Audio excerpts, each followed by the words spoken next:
Hello, everybody, and welcome to day number 3 of the NMAA 2023 Esports States Final presented by RTI.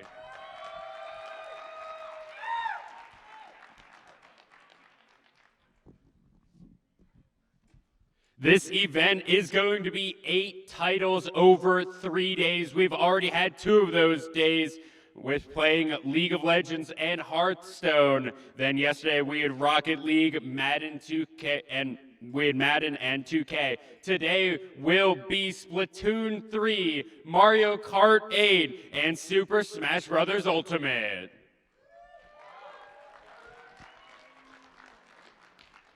A quick shout out to all of our sponsors before we start the day. A shout out to RTI, Xfinity, Asus Esports, Cooperative Educational Services, Nusenda Credit Union, Spectrum Furniture, and ViewSonic.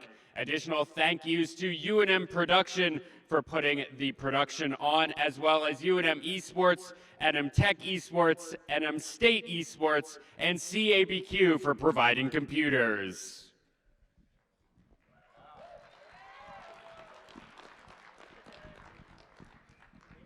We had 442 teams start the regular season, 1,600 student participants, up from 400 last year.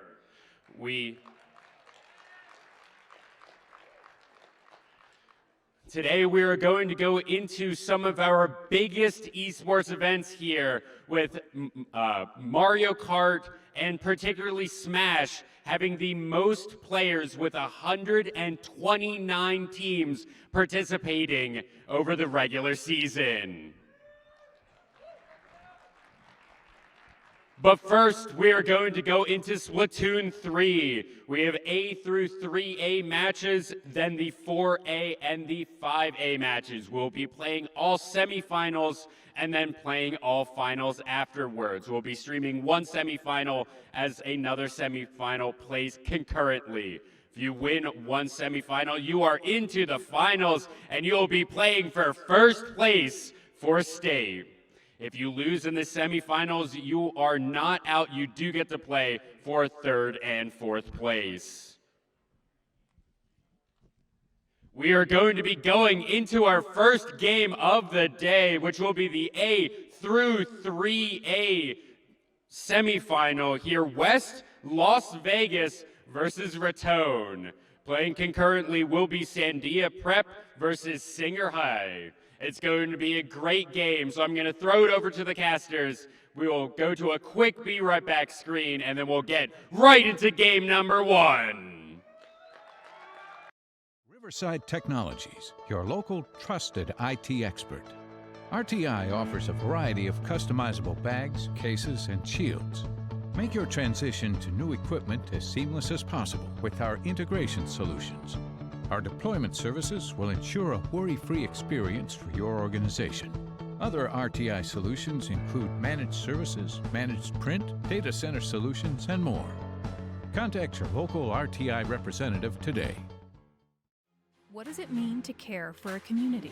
That question ignites something inside each of us. It motivates us to explore the intersection of science and healthcare. At the University of New Mexico, we're teaching the next generation of healthcare professionals. We are nurses and students, doctors and educators, pharmacists and researchers. We're focusing on people-centric care that goes beyond the walls of a classroom. Apply to UNM and ignite your call to care. Hello, everybody, and welcome to game number 1 here, Splatoon 3, the first time we are seeing this game here at the NMAA Finals. We did not have it last year. It's a brand new game here to the state. I'm Dieter Elegant Cabbage Hambicki. Joined with me is Tyler. That is not Thunderbird. But your name is Tyler. Ice Storms, I believe, is your gamer tag. How are you doing this morning? I'm doing awesome today. I am so excited for all these games that are going to be playing today. I am really excited for this new title that just came today, or this new title. Absolutely. This is the first time that we are going to be playing Splatoon. I'm super excited. It's a really fun game. The goal, essentially, You are a squid that can turn into a human. You're trying to paint the area. The person that paints the area gets the win. Try to cover the most turf out of your opponent, and also having different modes like tower control, splat zones, Rainmaker, and Clan Blitz that add a lot more fun and more strategy to the game. Absolutely, but the first map of the series, it is a 5-game series or a best-of-5 series. The game 1 is always going to be that turf war. We are then going to Rainmaker, followed by Splat Zone, game number 3. Then, if we get a series on our hands, it will be Tower Control and Clam Blitz for game number 5. So, I am reasonably... I somewhat know what I'm talking about with Splatoon, but for those at home, what is Turf War? Super easy. Paint more, well, right? Turf War is like the beginning match, the beginner match for everybody. It's basically you're covering your own turf, and the last person who has the most turf covered wins the game. And you have a bunch of different abilities, bombs to help you cover more turf. Absolutely. And Rainmaker, what is that? So with Rainmaker, you're carrying like I guess like a type of rocket launcher type of thing. It's like objective where you try to move the Rainmaker to a tower to try to capture the point. Yeah. Okay, so that is a normal push the payload cart. Splat Zone, I assume, is a control point mode. Yeah, so Splat Zones is like, it's kind of like Turf War, but only you have to pay a certain area, and then you try to hold out that area. It's kind of like King of the Hill. Okay, King of the Hill. Then we go into Tower Control. Tower Control is it's like payload, but you have to stay on the objective, and the tower moves, and you try to get it as close as into the enemy's base as possible before time runs out. And that final, I'm excited to hopefully see a Game 5 get that Clam Blitz. Clam Blitz is a game that's like really, it's like payload, but you're collecting a bunch of clams. As soon as you get 10, you have an opportunity to break the other team's barrier, and then once that barrier is broken, you grab any other extra clams and you throw them into the basket to score more points. Awesome. So there are a bunch of different classes here. Which ones are you expecting to see? To be honest, I am really expecting either just the regular like just splatter shot or like the genre of that, or a roller, maybe even a slosher, like a tri-slosher. I'm expecting we're probably not going to see any umbrellas. No, or I haven't, any during shields. the season. I have seen 0 umbrellas, Yeah, but I think I've also seen our snipers and splatlings. Those awesome. Hopefully those we have get to really see good that. range. Yeah, Sniper is going straight for the team kills because there are you can knock the opponents out. They do respawn. The very interesting thing about Splatoon is there is the kid mode and there is the squid mode. Oh yeah. You get to recharge your ink. Essentially, ink is what is the paint that is used. You have to go into squid mode to recharge the ink. That is your ammo, essentially, for all of your weapons to get more of the objectives. And you can also knock someone out, and they are respawned with, is it none or is it just like 25% paint? Actually, if you hold down squid longer, you can recharge all of it. But it just takes time to do that. Yeah, absolutely. Here, as we are going into game number 1 here, West Las Vegas versus Raton. Let's get into it here. See, it looks all like right, now we see Pink trying to take over the tower. We are on Ink Block Academy. Pink team already lost 2 players off the bat, and yeah, here, and part of the how you play this game is you want to be going in between kid and squid mode all the time. As in squid mode, you are pseudo invulnerable, but you're only able to do it on your own paint. So you're trying to get something from your spawn out into the middle of the map so you can get out faster. As the squid mode, you're also moving twice as fast. Oh yeah. And when you saw there, you can launch from one place to another to try to land out on your opponent, so you can try to cover more ground. But just as there's a little waypoint that kind of gives your position away that makes you very vulnerable. Absolutely here. And we're seeing actually quite a bit of all of these players really going for the 1v1s, trying to knock each other out, as we're seeing a 3-man push here from the Pink over on that left side, trying to get all of these corners covered, making sure that everything behind them. And actually we're seeing this light blue kind of doing a better job of that on their own team, as we are seeing a launch out here from YQ? Is that how you would pronounce that? I think so. I'm not too sure, but now we're seeing the pink team starting to push into the blue team, but as soon as they do that, they lost the center, and blue team starting to take over the center again. Yeah, and these games are pretty quick. We only have a minute and 20 seconds left here. Jazz here looking for something, maybe going into the 1v1 with Ouija, but that was such a and the double kill double kill there. Ouija getting taken out there by another member of that Mint team. Here, it's a very close game, it looks like. The best strategy in this map is to take over the middle and take over the little tower area because you can cover so much with that. Oh, and here we're getting a good ultimate out from YQ. Oh, it's not looking good for Teal team. They're in the danger zone, that means the pink team has covered most of the area right now. Yeah, let's see if they're going to be able to hold on to that. And going to the full map view, you can see that the pink really is starting to take over most of the map. They're trying to push in. They're trying to get behind all of these members of the pink team, but they are just getting kind of stopped in their tracks here. Really good just kills, forcing them to respawn. Oh yeah, and from judging from the map, there's a lot of area that they haven't painted yet that can really make a big difference. And now we're coming to the last 10 seconds. Yeah, 10 seconds here left in the game. It looks like pink should be able to pick this one up. You hear a grenade being thrown out. We can look at the final score here, but I believe it will be the pink. Yeah, I do. Oh, kind of close, but I think it is the pink because. Oh yeah, 44.8 there. And pink takes the W for this round. Absolutely. And who? Oh yeah. And who is pink, by the way? I don't actually know. Production, are you going to be able to tell us? Well. Okay. Whoever pink is, they won. Yeah, I'm seeing Ratone. Ratone? Maybe? Yes? Yes. Nope. Okay, it looks like, from what I'm being signaled to, I think that was Ratone picking up that game Let's number 1 hope, here. So first blood in the series. That's super exciting for them. First dub goes to Ratone, and hopefully it is Ratone. If not, I feel really bad for pronouncing it wrong. Absolutely, but I think it is because I know that they are the yellow team over there on the right side of the stage left. Yeah. Stage left. So right after Turf War, our second match is Rainmaker.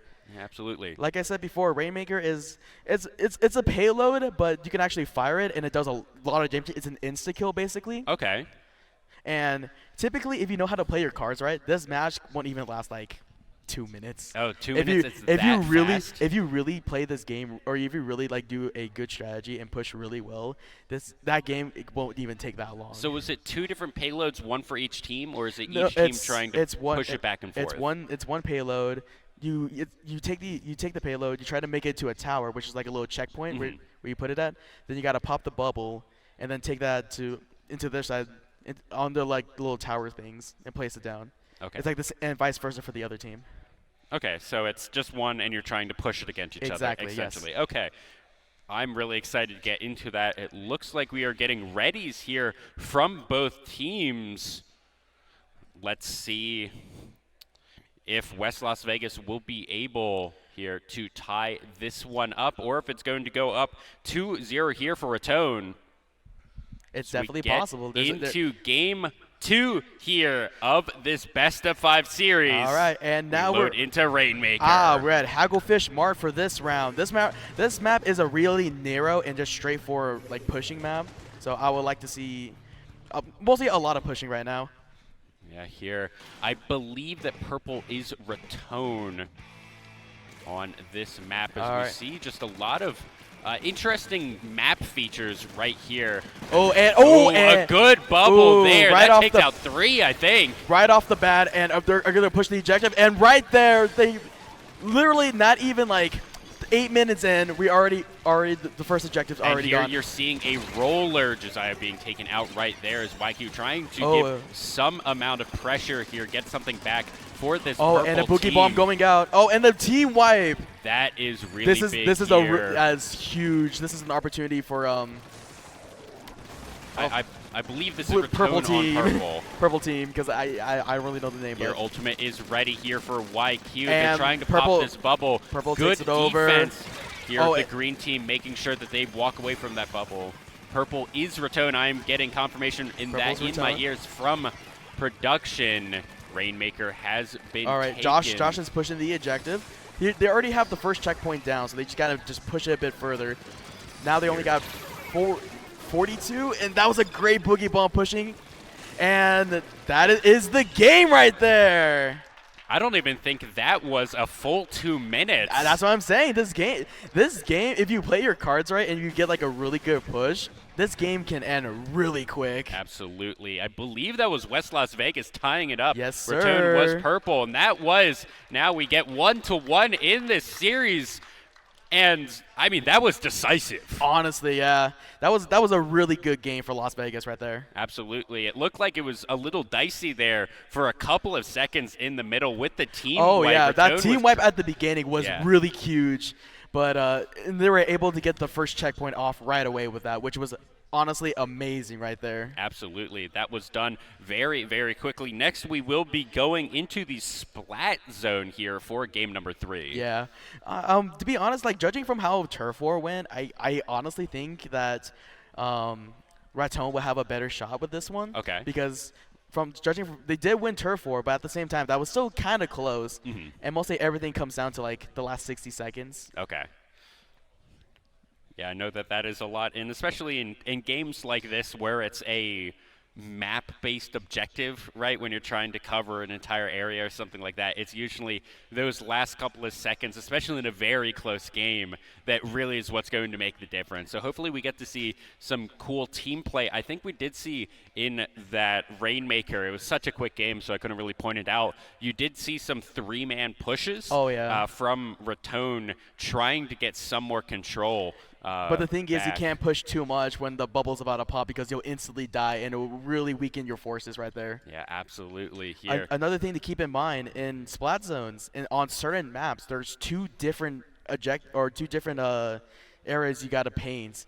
Only in some other maps, there's only one that you have to paint. Okay. So that's really gonna make a big difference because one team could paint one, the other team will paint another one, and they won't get any points because you need to have both sides to be able so to. there's an A and a B point, and you need to be able to be On- in control. That of only both? depends. That only depends on the certain map. Okay. Certain map has like one big square, another one has two little squares. Okay. So some of them are more of a control point, and some of them are more king of the hill. Exactly, based. yes. Okay. Which one's your favorite? Like what mode or just Yeah. Like, do you prefer the single big one or do you prefer the two? I'll be honest, single big one because Okay. because that one also sounds like it's just hopefully we get that. That'll be more fun, I think, to cast. In my opinion, it's more easier to defend that than try to defend two little squares at the same time because you got to worry about two things. With the one square, you only have to just worry about one big target. Absolutely. Here. And as here's we what I'm go- talking about. There's two different squares on this map. All right, so I think the two different squares here is going to be really interesting because this is going to test these teams' communication skill. Let's see how these teams are going to rotate here. Ratone on the orange team, and we are seeing some sloshers here coming out from West Las Vegas. Ratone is orange in there. Blue already being Las taken Vegas. out. Nady here. And just right here, it's a back and forth and Already in control. Your orange trying to take control right here. This is Ratone. they're going into their spawn and trying to just hold them back they're trying to make the timer go down. Yeah, and this is, you need 100 seconds of control. Oh, and they got most of the area too. Oh, and they did lost lose control. It is contested. Here, West Las Vegas, let's see what they're going to be able to do. Sloshers Oh, and they were doing able to quite take a it bit back of right pain. away. Wasn't able to get any points off. Let's see, and that's going to be back in control here. Ratone. See what they're going to be able to do, but they lose control. They're trying to fight for it back as YU doing a really good job, but now Josiah here Oh, with now the we're slosher. back. Oh, and he's going to use a special, and special goes out. The only problem with this special is on top, there's a little ledge that's made out of glass. You cannot paint glass. The paint will just slip right off. As it is in real life, but here we're just seeing a real slugfest in the middle And of they got a this, and wipeout. That's a good wipeout. Yeah, they're keeping 30 points remain here. West Las Ratone- Vegas need to play something really aggressive here. We're Ratone seeing a is- two-man go in, but that's a good ultimate there from YQ. Ratone is playing a really good keep away game, They're really keeping Las Vegas in check right here. That should be the game right here. A shutout. Dude, what? Yes, 0 it is. to 100 as Ratone takes game 3 in a convincing fashion. That was really good defense right there. They didn't even let him get a single point. Yeah, absolutely. It looked a little dicey there, but even just look at that paint pattern on that map. That was almost all orange. That's what I'm saying. Like on like 2 objective ones, even if you paint one, you still have to paint the other one, and the other team could just defend that really well, like we just saw. Yeah, and absolutely. It looked like there, at some point, West Las Vegas kind of gave up on the second. They were just trying to contest the one. Yeah. And I don't know how well that really ended up working out for them, as opposed to trying to maybe split your team 2 versus 2. But the communication is really, really crucial in those sorts because of right there, matches. you got to watch out for, if someone's landing, someone's painting the objective, or any of that. Absolutely. That was always, when I was casting Call of Duty, there was for Vanguard. It was Control Point, I believe was what the mode was called. And there was always an A and a B. And usually everyone would fight A. And then you would have one person slip around. And go to B. And then you would see the other team panic and go, someone's on B. We sent 3 people, over-rotate. And then most of the people go and A. Then A is taken over.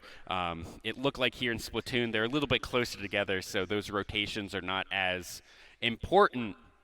It's still important, but it's like it's more they're so close together that you can't really flank or anything. Yes. Because it's just way too close. Well, Splatoon is also a bit of a faster game where there is a little bit of control, a little bit of, you want those sight lines. In Splatoon, it's like, what's a sight line? I'm just going to go in. Exactly, yeah. Worst thing is I get splatted and I could just jump to my teammate. Yep. Absolutely. So here we are going into game number 4. This is match point for Ratone. They want to take this one. Sure, they did fall down on in tower Rainmaker. control. On tower control too, which is I'll be honest. For how much I played, we have never gone to game 4. Never? Okay. You guys you just always do a sweep? I guess mostly, yeah. because like whatchamacallit, I forgot what I was gonna say. All right, well, we are going to go into tower control. I see readies up for almost everyone here, so I think we're waiting for the last one. I don't know if there is technical difficulties. No, nope, we are there is not, as we are getting into this match point. Just a little prep time we just need. Don't worry. Yeah, here, Ratone. We're going to Surgeon Shipyard. Ratone wanting to pick this one up. And the punch their ticket to the finals match. Fight for 1 and 2. Ooh, that's pretty good. Teal team has range. You have a Splatling and also a Ratone is orange here. That means Las Vegas has a Splatling, which has really good range, but you have to charge it up still. Yeah, it looks like we're seeing rollers from both teams. That's quite interesting. Tower here being taken from West Las Vegas. They have the high ground. And they're trying to get this one down, trying to get this payload, but they are contested. Aerospray really good at close range, but for far away, it's really bad. Yeah, it's doing a good and job Boogie Bomb there, going out. That's the checkpoint. This is going to move along here, and this is just West Las Vegas doing a really good job. Keeping a here good right area. now with this high point. All of Ratone is clubbed together, but they have a force field around objective 2. A good roller defense right there, taking out 2. Josiah honestly, here. a good play. Oh, is this might be the game? This is going to be really, really quick. This West is Las really Vegas game. Fighting back here in game number 4, getting on the point and never giving it up. Nope, not for a single second. And now it's all tied up, baby. Yeah, absolutely. We're going to this game number 5, and honestly, it's a 5-game series, but I mean, 2 of those, both of West Las Vegas's wins were what? 60 seconds? Exactly. Like, if you play this game like really well, have good defense and good, if you attack really well, these games can end really quick if you're not careful. Absolutely. And sure, we're going to a game 5, so these teams are really, really evenly matched, but we're seeing how West Las Vegas is winning these maps that they have been winning is they get on the point and they don't never pushed off of it. They never push off of it because if you go too far out, it'll really like hurt your team more than it helps. Whereas Ratone is getting kind of these more map-based. Yeah, what we saw from Ratone from the last match, they were really clumped together during the last part, which is not really that good because you can get multi-killed out of that which is really bad, which we saw too. But I like what Las Vegas did. They had a roller, and with that roller, their special is a force field. And they placed the force field on the tower, and all that the roller had to do was just loop around on the roller. Because if you're rolling the roller and you run into an inkling, they instantly die. Yeah, it is a little bit slow. But it does it's so slow, much but it does damage. its job. So Yes. that's the good part. You right also there. get a very large amount of coverage on the roller. Exactly, That's kind of yeah. it is. And they can't really shoot because the force field's protecting them. Absolutely, and that was just a really good play out from West Las Vegas to keep their dreams alive here. Going into game number 5 for Wow, Clam Blitz. that's honestly really crazy right there. So we've seen West Las Vegas be very good on Rainmaker and tower control to capture the point. They're really good at objective base. Yes. Whereas we've seen Raton win Splat Zone and Turf War. Which they're really good at turfing. Yes. And So with this one, actually, it's kind of like a combination of both, sort of, but it's more leaning on the objective side. okay, so that makes me think that this one's going to lean in the favor of West Las Vegas. Maybe so, but at the same time, the painting is still really a good thing. I mean, that is It is the game, That right? is the game you right need there. to be able to paint the ground. That is how you play Splatoon. That is the main mechanic in this game. That's true right there. But it looks like the coaches have conferred with their teams. We see the ready checks here as we go into game number 5. Raton versus West Las Vegas here. And both team wants to win, wants to clinch their ticket to the second match. The map is Wahoo World, which has a lot of ledges, and you can get really vulnerable. Yeah, here looks like we get some arrow sprays. Raton is green. West Las Vegas is pink here. Let's hop over to Raton. Let's see who's going to be able to win. And we see clams being picked up by everyone here. This arrow spray right here has about like six clams right off the bat. 7 clams? 8? And he has a football right there. This football right here will. Oh, but he is gets a double kill, but the football fell to the ground, which is in the middle, is being rotated right now. Let's see who's going to be able to pick that one up here. So far, no one has full control just yet. 4 minutes and 20 seconds left. That West that Las play Vegas, that was 3 going down right there. 2 dead on both sides. Josiah here with the roller trying to get some amount of coverage. All of Pink's team is gone right now. Needing to go put some down to be able to turn into the ink, but Nady here has the football. See what they're going to be able to do, and they're taken down. The thing is, you got to have your whole team when you're about to push the football. Ooh, that's 20 here. And they broke Raton's Raton, my bad. Raton's barrier. They're able to get a bunch of points, but the barrier is back up now, which is they got 20 points off that.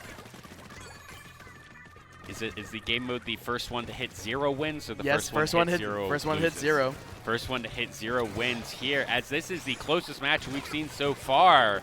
The nice chase. They're really chasing the man with the football, which is honestly a really good idea. Here, you should never push. Man strong here underneath, looking for something. This is West Las Vegas trying to get something down. The barrier has been broken from Raton. See what points are going to go down, as is 80-80 so far. This is honestly really close. It's really tight right now with 3 minutes left on the clock. Both teams are playing this quite slow. Oh, that was a good kill right there. And able to get a football out. Were you able to get the kill? Oh, the trade. Trade there. And is this team going to come right behind? Oh, they got 2 footballs.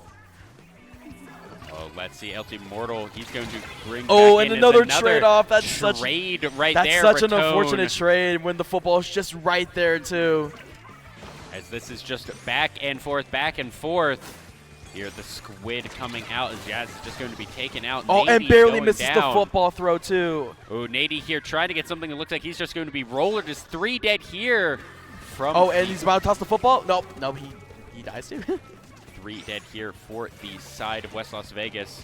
As now 1. Oh, they're able to break the barrier. The barrier is going down. But Raton also has a football on their side, but they got to protect their barrier.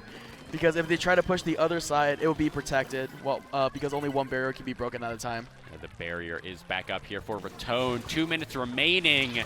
Oh. Let's see what West Las Vegas wants to do. currently have this slight Damn, lead. the double team right there. Oh, but Red Zone does have a football. He's pushing in. I believe from right there you can actually throw it up there. Yes, you can. Ooh, that's a Now good barrier break. He is going to be taken out right there. Oh, but it's they did break it, but they're still 1 point behind. And that is 2 members respawning right here from Raton. Let's see if they're going to be able to get a 3-man push right here. Ouija looking for something. Jazz picking up 3. They get the football themselves. Get the football, Versailles. See if they can make that touchdown. They have 2 footballs right now. 1 football is with the roller, 1 football is with the arrow spray. And they're here, pushing Jazz in playing right super now. Defensively, let's see what they're going to be able to do, trying to throw Oh, in. and the football is cleared. And that's the clear. 57-37 here for West Las Vegas. What a great lead. 70 seconds remain. The West arrow Las spray does have a Vegas. football. He's going in right now, but he has to wait when and the barrier's back up. He can throw it. He can throw it on the side right now. Is he going Yes, to be he able is. to do it? And Yes. he does get it. 1 minute does remain. 61-37. West Las Vegas with a slight lead Raton right here. has another football ready on. Oh, and But they're going to be oh, taken out, and it's doesn't- not a trade. Oh, but the football there from West Las Vegas is taken out. Both team lost their football, but their teammate are able to But pick it Eli back up. has one right here. Is he pushing? Oh, he's pushing it. Oh, great! He's going to be able great to special, get it. but he drops no, the football. he drops the football, not being able to take it, put it in, and is taken out right there. But LT Mortal has coming a up from football, behind. trying Mortal to go to coming squid zone, trying to buy Mortal's time. Mortal's just trying to hurry up and get there. Tosses the football, hits the football. Does get it, and another one, 18 to 58 with 20 seconds remaining. This is a 40-point lead here for West Las Pink team is Vegas. just got this. As everyone, 2 members dead on both sides. Danthe trying to find something. I think 5 seconds remain. 3, 2, 1.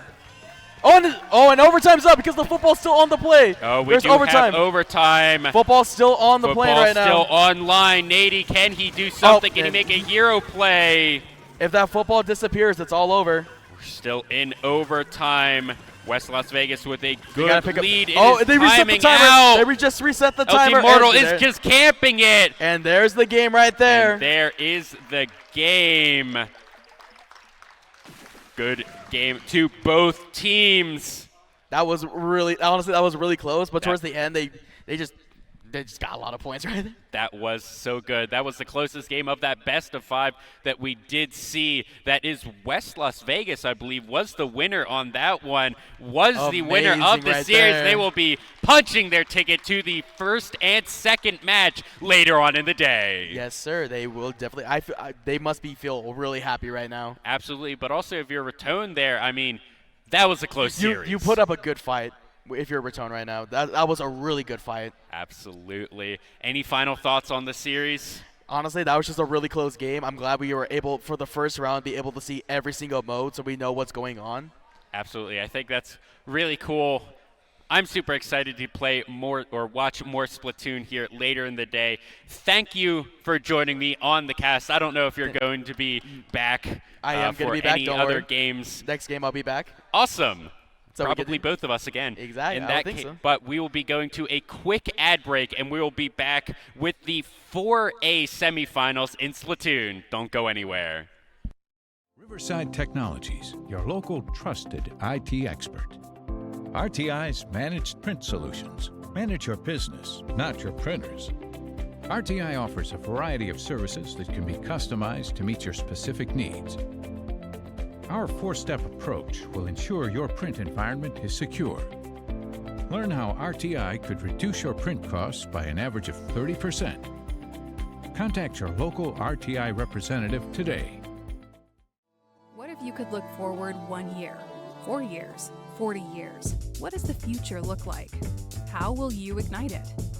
This is where the future gets fueled, where ideas come to life and identities flourish.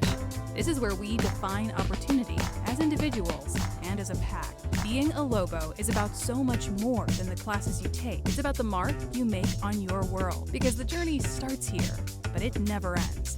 What will you ignite? Since 1936, when a group of Albuquerque public school teachers led by Maureen Grammer decided there was a way they could bank and take care of each other, Nusenda Credit Union has existed to make a positive difference for people, for our members, communities, and employees. As a locally owned and operated financial cooperative, we care about you and take the time to understand what's important to you. That's how we can offer a great experience and put money back in your pocket. Nusenda Credit Union, the power of we. Riverside Technologies, your local trusted IT expert. RTI's data center solutions evolve IT infrastructures and accelerate business transformation. We help maximize resources, reduce IT costs, and transform environments. Our experts can build infrastructures and ensure a fast, reliable network. Want to meet rapidly changing demands? Contact your local RTI representative today.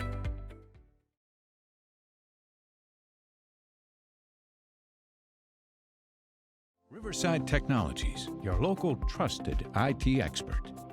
RTI's managed print solutions. Manage your business, not your printers.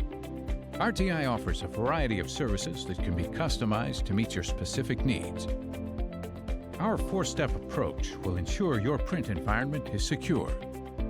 Learn how RTI could reduce your print costs by an average of 30%. Contact your local RTI representative today. What if you could look forward 1 year, 4 years, 40 years? What does the future look like? How will you ignite it?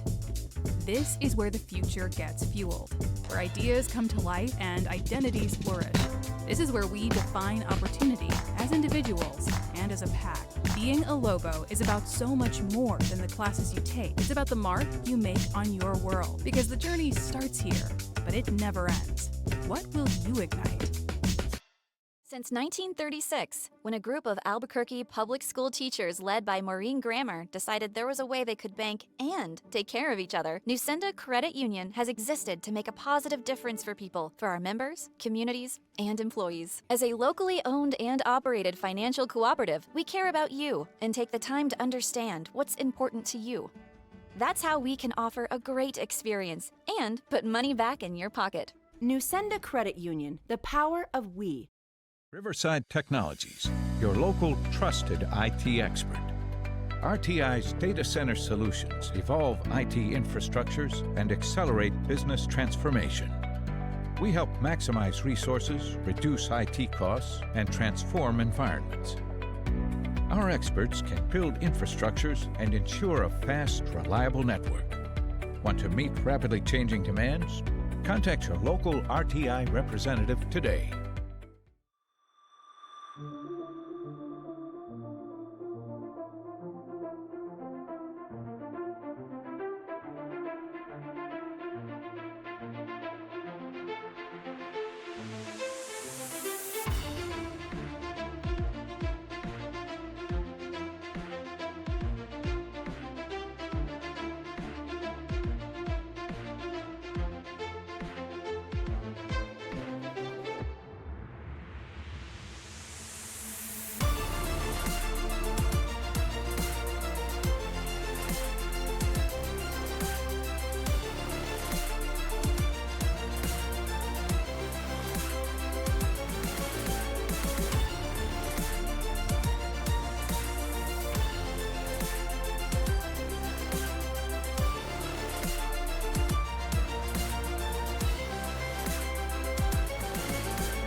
Technologies, your local trusted IT expert. RTI's Managed Print Solutions. Manage your business, not your printers. RTI offers a variety of services that can be customized to meet your specific needs. Our 4-step approach will ensure your print environment is secure. Learn how RTI could reduce your print costs by an average of 30%. Contact your local RTI representative today. Since 1936, when a group of Albuquerque public school teachers led by Maureen Grammer decided there was a way they could bank and take care of each other, Nusenda Credit Union has existed to make a positive difference for people, for our members, communities, and employees. As a locally owned and operated financial cooperative, we care about you and take the time to understand what's important to you. That's how we can offer a great experience and put money back in your pocket. Nusenda Credit Union, the power of we.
Hello.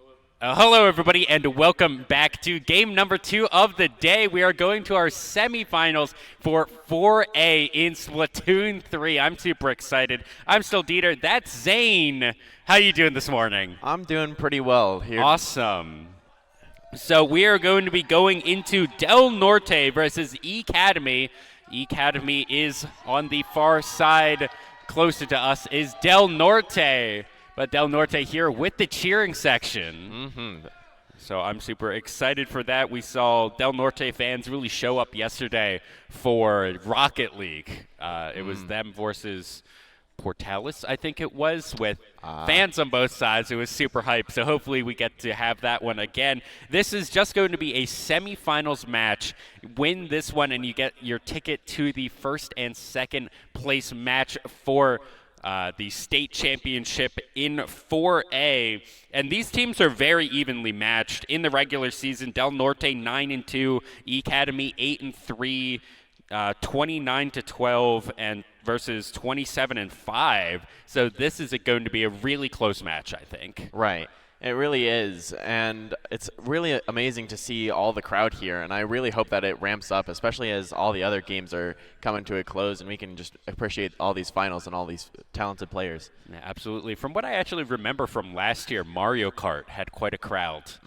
So hopefully we'll be able to see that. Of course, we love having a crowd here. I think this is so cool, this LAN-type environment, having all of the friends, all the family here. Yeah. It's really, really awesome that we get to put this on. So any predictions for this game? Any predictions for this game? Not really. I haven't really seen any of these teams, so I'm really excited to see what they can do here.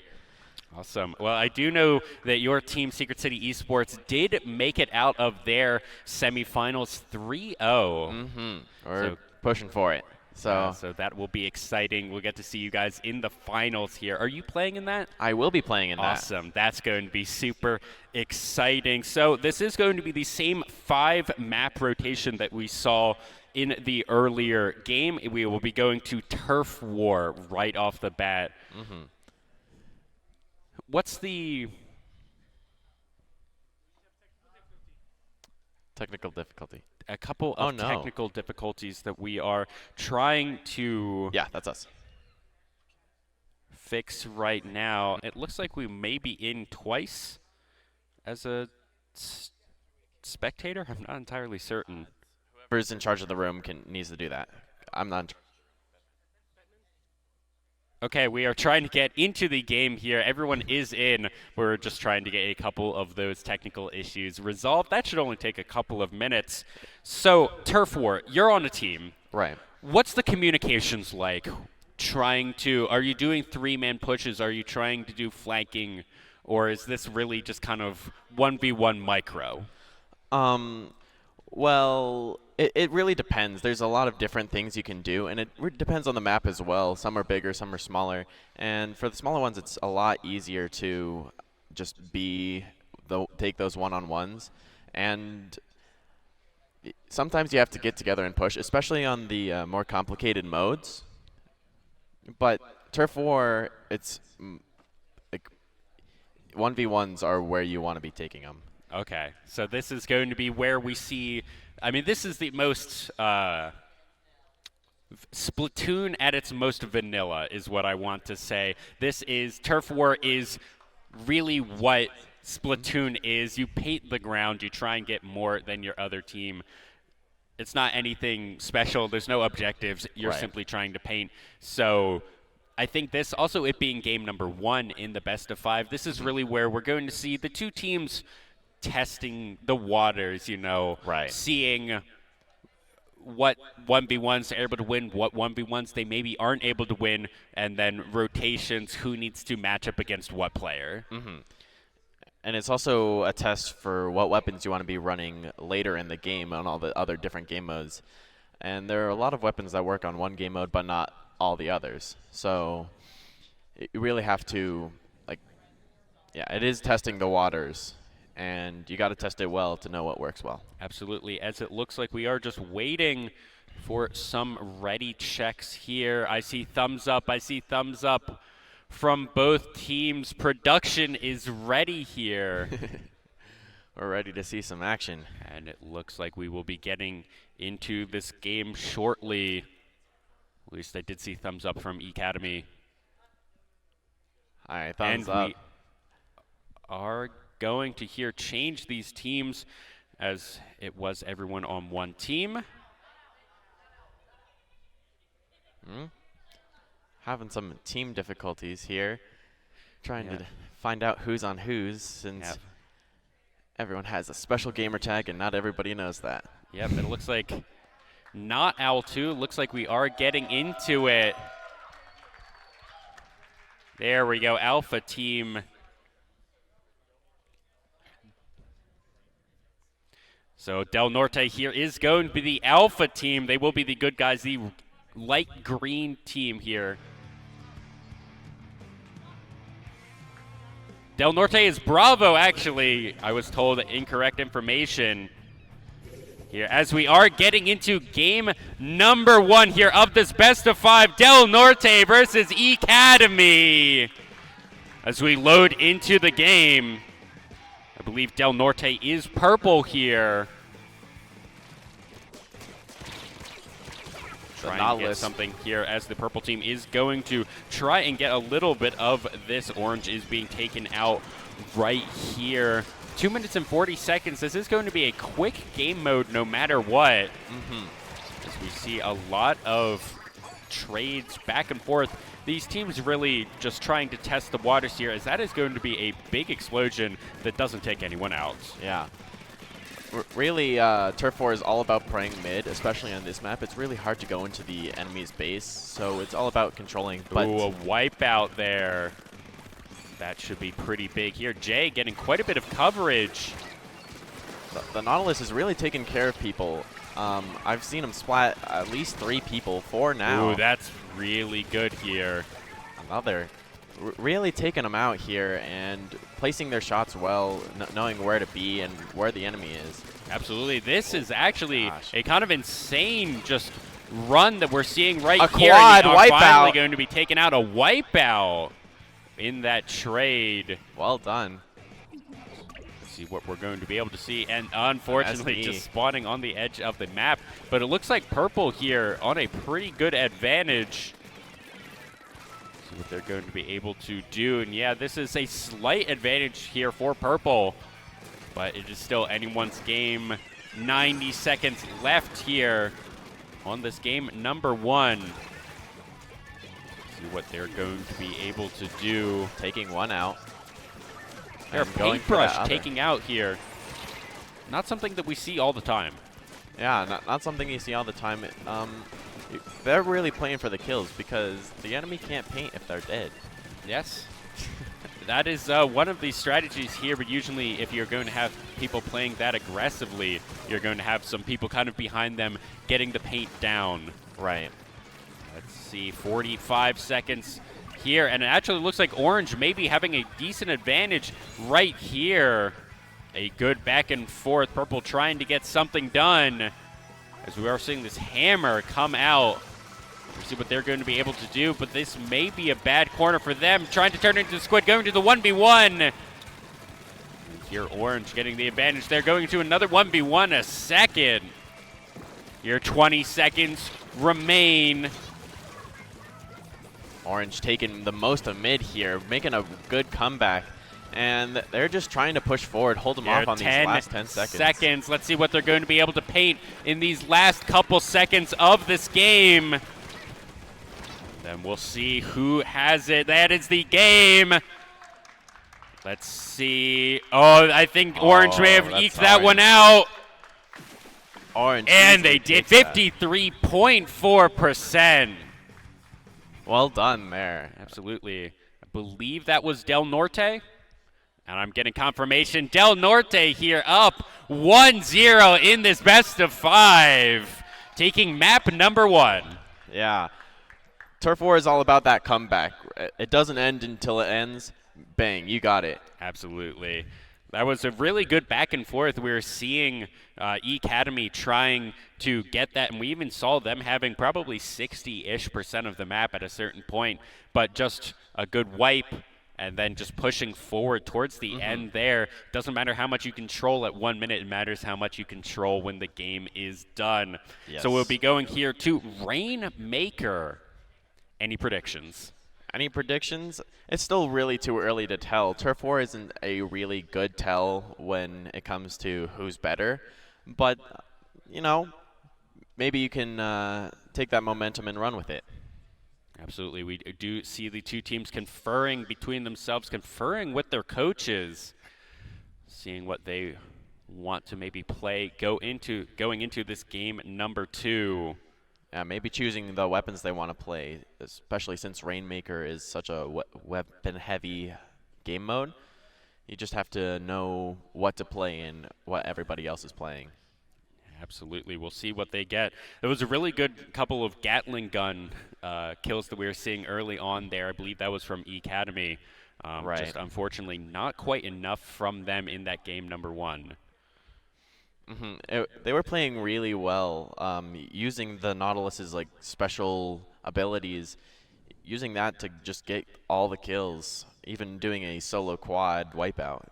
Absolutely. Here, as it looks like we will be getting into game number 2 shortly.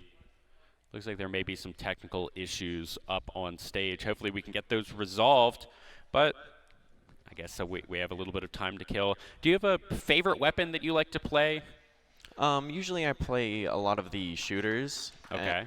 Which kind of basic, but you know, easy to do. Yeah, that definitely is. I mean, you also get a lot of skill transfer. Some of these other weapons, they're very unique to Splatoon, but the shooter, if you played other shooters, right, it's a lot of the same as we are loading into game number 2 here. Del Norte do lead the series 1-0, but it's still anyone's game. Here the good guys, I believe, are Del Norte. I believe they are the teal team. This pink is going to be E-Academy. I'm getting confirmation on that as we are getting into this game, as we're seeing teal actually pushing forward. Getting a little bit more coverage right off the bat as both teams rush towards the middle here. 5 minutes on this game mode, but I have a feeling it'll be much shorter than that as the Rainmaker already taken here by this pink team. I believe that is going to be Academy is what I said. Yeah. I believe that they took it and only pushed it 1 and immediately got punished for it. Now they're wiped out. Wipeout here. Oh, but losing the lead. And that's already 50% already. That's a checkpoint being pushed. That was so much advancement in a very short amount of time, but that's a Rainmaker being contested here. Let's see what they're going to be able to do. E-Academy trying to win this 1v1. They have the Nautilus from the top. They need to get in on top of this payload, see what they're able to push back. Oh, and they're trying. It is going back to the center right here. Strangely, they're focusing on the Nautilus instead of the Rainmaker here, which is a questionable choice. Yeah, this Nautilus here up on the high ground, really just doing quite a bit of work. The Rainmaker not really being pushed. They're trying to just get a lot of splats here. Maybe a good shutdown. That's a good bubble. That's going to be a really large amount of paint being put down. And that breaks check. Yeah, checkpoint here. 52 to 53. It's still anyone's game. And the Nautilus finally taken out right there. So by the Splatana Wiper here. You saw him jumping in, but they just didn't shoot the jump, which led to the death of the Nautilus, which is the only person alive right now. Yeah, and they're going to just go back, give up a little bit of pressure there. They are not able to check into the 1v3. They try and do it, but they are taken out. They trade one for their for themselves. Solar Muse here trying to do something. See what this Nautilus is going to be able to do. They really want to be able to set up on some high grounds. They need their team to help them out with this, but 2 dead on their side. But no one has really touched this Rainmaker in a little bit. We're still 52 to 52. It's dead in the middle. 2.5 minutes remaining in this game. The Rainmaker changing hands back and forth. And Blue has a lot of control here, so if they get that Rainmaker, they're going to be able to move that up real quick. But with all the members almost dying there, they had a lot. Is going to be burst. The Rainmaker does go into the side of Teal. And taking the lead here, that's kind of huge for them. Now let's see what they're going to be able to do. That's a good push. 27. Jumping it really was stopped, close. and they are going to lose the Rainmaker right there, but that is going to be a little bit closer to the win right there for Teal. See what they're going to be able to do. Pink has the Rainmaker, and they're going to go for the push, and they get it! That is E-Academy, I believe, taking that one with the knockout, bringing the series to 1-1. Yeah, really good job there. And that's some really good communication, and because they separated their ways and converged together. Absolutely, and I think a lot of that was that Nautilus player was buying so much space, and it looked a little dicey in the middle because the rest of their team weren't able to support it. You really want to be able to set up on the high ground, not have to force these 1v3s, so they had to reset, back up, take the breath, go in, and that's, I think, is what really won them the game. Yeah, and that's a skill that you definitely have to learn in this game. You have to learn, oh my gosh, this is a bad position, I need to back out. And it's really easy to get yourself caught out, but you have to recognize that.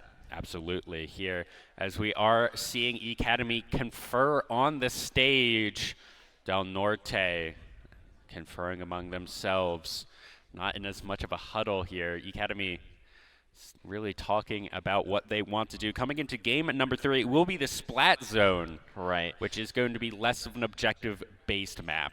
Right. This one's really about paint, just like Turf War. And if you can push farther, that's better for you. It's not necessarily better for like Rainmaker. It's good, but with these two game modes, it's really about pushing forward here. Awesome. So we'll have to see what that is going to be like. Is there different weapons are for different game modes? So what are we going to be expecting here for Splat Zone? I'm definitely going to be expecting at least an Aerospray and one Junior coming out because they have great paint ability and it can really do some kill damage when you go later on.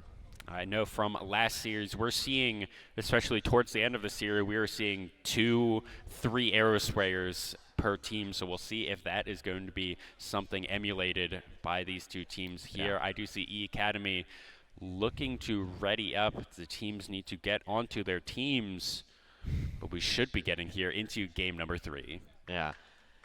It's going to be tough. Tied up 1-1, I believe, now. Yeah, 1-1 in the game as the teams are ready. And we are going to be loading up into this game at number 3. It's anyone's series as we are getting onto the Splat Zone.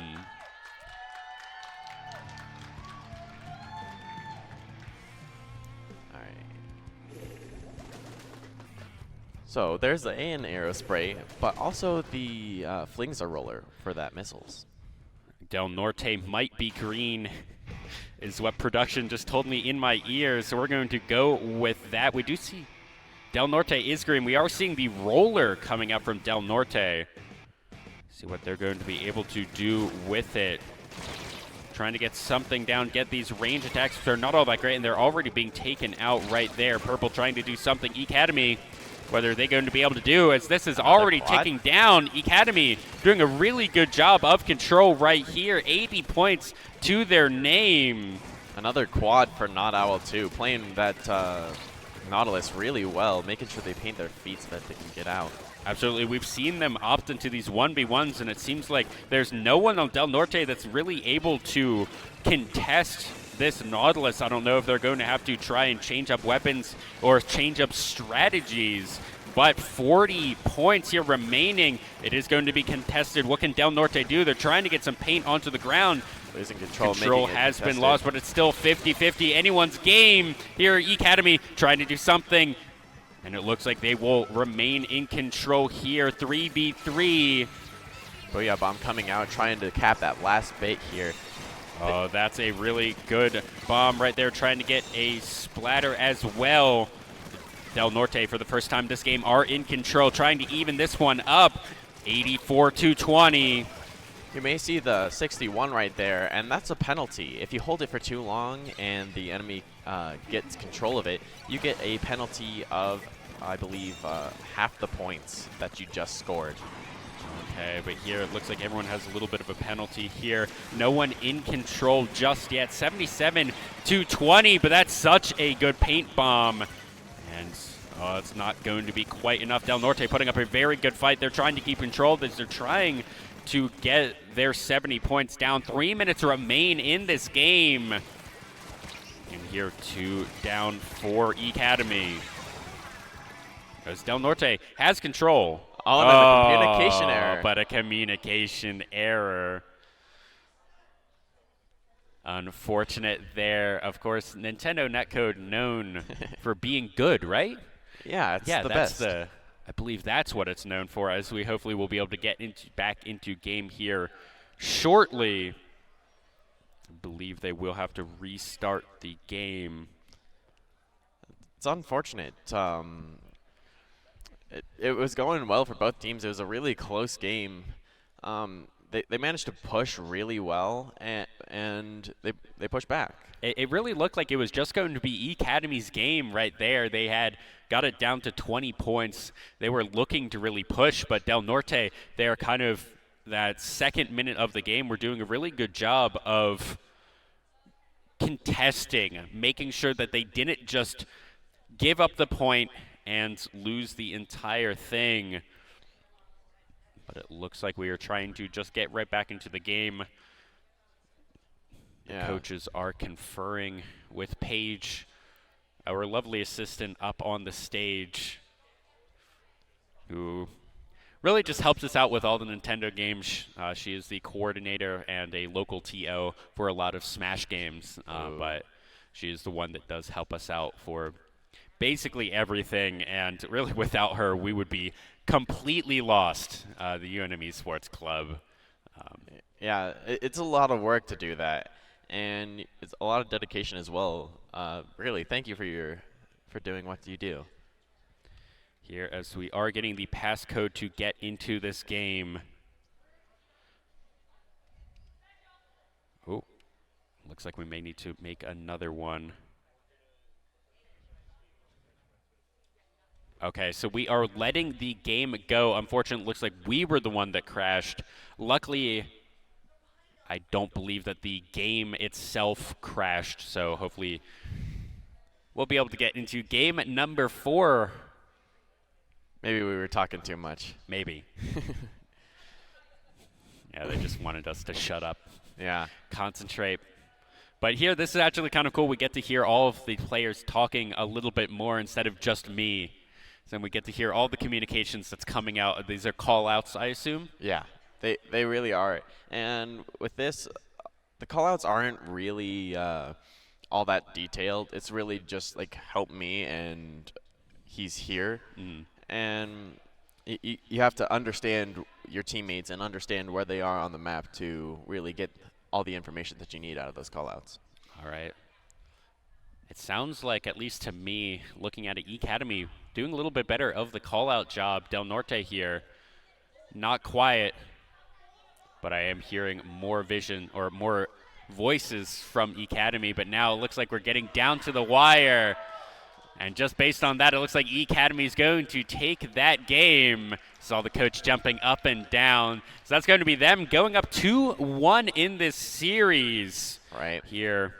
Best of 5, so it is first to 3. That is match point. Del Norte needs to pull something out here. Yeah, they really do. And with tower control, depending on which map, there's a lot of checkpoints that you have to go through. A lot of skirmishes can take place, and you just need to win those. Absolutely, and I think what we've really been seeing is that one Academy player on the Nautilus is such a asset to their team. Yeah. They are winning basically every 1v1 that Del Norte is throwing at them. So what I want to see in this game number 4 is I want to see Del Norte change up the strategy, go to Nautilus themselves, maybe try and opt for those 1v1s, find a strategy, even if they have to double commit, triple commit to take out that Nautilus, because you have to set up for it. That's what I want to see, an evolution right there, because otherwise I think Academy is just going to take this. Yeah, it's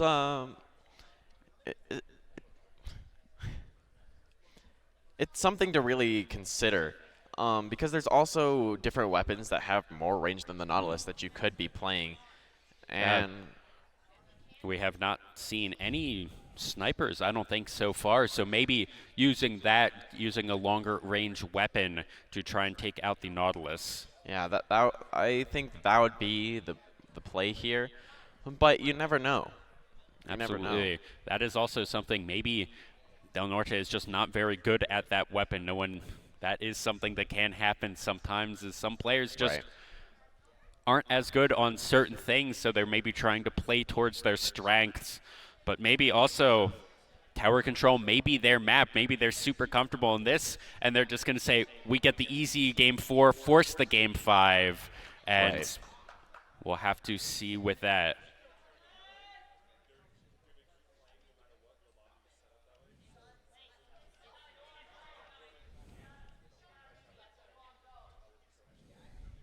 All right, we are still experiencing a few technical difficulties here on the stream as the spectator trying to get in. The game will continue to be played, but we are having issues joining this room. It's really unfortunate because this game is like very visual. Yes. And while not probably very visually pleasing to everyone, it does have a lot of contrasting colors, and that's really like the main point of the game. That is, Nintendo really, this is, the interesting thing about Nintendo with this game is that this was Nintendo designing an esport. This is their games, this is what they want everyone to play at these competitions.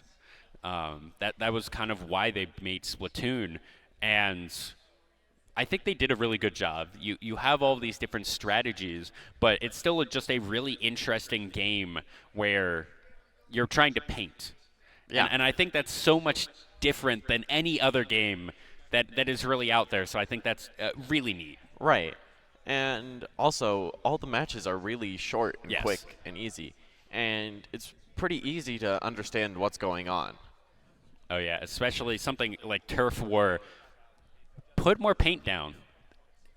That's it. That's it. And it sounds extremely simplistic. It's like Rocket League. Well, you want to put the ball in the goal. It's just the steps to get there. Extremely complicated. A lot of macro decisions go into that. Are we into the lobby? It looks like we are into the lobby. We made it here. We will be getting into game number 4. Hopefully, spectator client doesn't crash. Yeah, that would not be good. Doing it twice in a row. Really not the greatest. Absolutely. As we are getting to map number 4, tower control here. Academy looking to win this one. Bring it to a 3-0 series, or a 3-1 series. Del Norte here is teal. Academy on the orange. So interesting thing for Del Norte is they brought out the Hydra, which is another Splatling, which is in the same class as the Nautilus, but it has more range, and it's a lot slower as well. Let's see if that's going to be what they get as Academy. First one on this tower. 3 down right off the bat from Del Norte. Has 3 down from Academy as well, as Del Norte sitting on this tower. Let's see what they're going to be able to do. They have that lightweight roller trying to get this done, and that's actually that is a roller coming out, as well as I believe that is a paintbrush. It's a Platana wiper. You know those things on your cars? Oh, a windshield wiper, yeah. Yeah. But But that's not out on this Nautilus, trying to clean up. But this tower is going back and forth as the crab turret has been used, trying to keep control of this for Academy, but it's going to time out here. Checkpoint has been gotten. Let's see if they're going to be able to continue to push here. pushing Academy trying really to push well. forward here. This Nautilus pushing forward, but they're going to be taken out. That's going to be a point for Del Norte to try and push forward here, but that's going to be a really good crab turret. The checkpoint number 2, Academy here on the precipice of victory. Del Norte needs to figure something out here. 22 remaining. They're just pushing the tower, contesting it. And it is going to reset a little bit. Del Norte bought themselves a little bit of breathing room. Yeah, they're going to really have to push forward here now. They still have a checkpoint to go through before they end the game, but with that 3K, 4K A from wipeout here. That's really good from Del Norte, trying to bring the tower back. See what they're going to be able to do. Del Norte is going to be able to push this tower a little bit more, but it's going to be really hard to get past that 17, especially as it's right next to a checkpoint. And another wipeout from ECAD, though. Del Norte here trying to do something. They are going to get this first checkpoint, pushing it slowly to the second one. Del Norte here, a little rough at the beginning, but they were able to bring it back. Here, getting to the second checkpoint, and they're still pushing, but only one person on it. That is going to be a wipeout. Academy back on this tower, too strong, trying to push it back. What can Del Norte do? Oh, this is such a good setup. All 4 members, 2 on the tower and 2 just kind of running interference. That's a good crab turret. Let's see. It's going to go pretty even here. Del Norte able to dislodge that 4-man push. 17-40, still 2 minutes. It's anyone's game. A wipeout there from Del Norte. That may be bad for them. Academy trying to push here. It's back and forth, winning the turret, winning the tower, losing the tower. No real progress being made in either direction. With ECAD, they really don't have to push that far. Although they are at 40, there's no checkpoint between them and the 17. Oh, they're looking to push here. It is slowing down. Academy have 2, and that's going to be Del Norte taking control of the tower. They're trying to push it back. A minute 20 does remain. Del Norte has this tower 3 members strong, waiting for that 4th to respawn. Trying to run interference here. A good high ground here. And the Hydra's really just looking to play back, get those kills from the people that show themselves. So this is going to be a little bit back and forth. 1 minute remain here. Del Norte need to show something. They're trying to push it back to 40. They're trying to contest that 17 that Academy came out straight out of the gates with. Academy here perfectly fine to play defense here, perfectly fine to just go for the 1v1s, make sure this tower does not move. Yeah, they're just keeping it at mid here, which is a good idea, but overtime will trigger if they stay on the tower. If ECAD stays on the tower, 30 timer's going seconds remain here. Academy need to win this one, looking to clinch their ticket to the first second place match. And this is going to be Del Norte on the tower. 15 seconds remain. They may be able to go bring it to overtime. Let's see what they're going to be able to do. 10 seconds to remain. That's going to be Academy taking the tower. A wipeout from Del Norte. Academy sit on the tower, and that's going to be Academy winning the series and clinching their ticket to the first and second place match. Well done. Absolutely. And well Del done. Norte put up a really good fight there, but that was just a huge amount of aggression, just kind of right off the bat from Academy. Right. And a lot of it just came from that first push. That first push got them to that 17, and they just held on to that lead.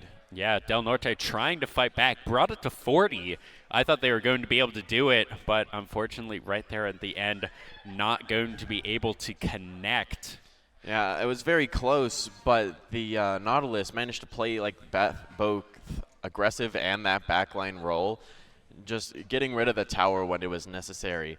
And even though they pushed that to 40, they were really close since all they had to do was stay on tower and it would have gone by really quickly. They didn't need to break any checks in order to get that to that 17 and take that lead.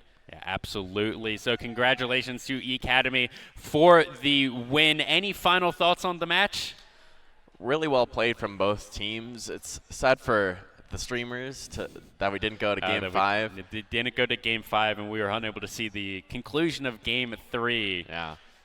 But we will be going to a quick commercial break, and we will be back with the 5A semifinal, which I believe will be Sandia High School versus La Cueva. Don't go anywhere. Riverside Technologies, your local trusted IT expert. RTI offers a variety of customizable bags, cases, and shields. Make your transition to new equipment as seamless as possible with our integration solutions. Our deployment services will ensure a worry-free experience for your organization. Other RTI solutions include managed services, managed print, data center solutions, and more. Contact your local RTI representative today. What does it mean to care for a community? That question ignites something inside each of us. It motivates us to explore the intersection of science and healthcare. At the University of New Mexico, we're teaching the next generation of healthcare professionals. We are nurses and students, doctors and educators, pharmacists and researchers. We're focusing on people-centric care that goes beyond the walls of a classroom. Apply to UNM and ignite your call to care. Riverside Technologies, your local trusted IT expert. RTI's managed print solutions. Manage your business, not your printers. RTI offers a variety of services that can be customized to meet your specific needs. Our 4-step approach will ensure your print environment is secure. Learn how RTI could reduce your print costs by an average of 30%. Contact your local RTI representative today. Since 1936, when a group of Albuquerque public school teachers led by Maureen Grammer decided there was a way they could bank and take care of each other, Nusenda Credit Union has existed to make a positive difference for people, for our members, communities, and employees. As a locally owned and operated financial cooperative, we care about you and take the time to understand what's important to you. That's how we can offer a great experience and put money back in your pocket. Nusenda Credit Union, the power of we.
Hello, everybody, and welcome back. We are heading into our last Splatoon semifinal here. 5A Sandia High School versus La Cueva. I'm still Dieter. That's still Zane.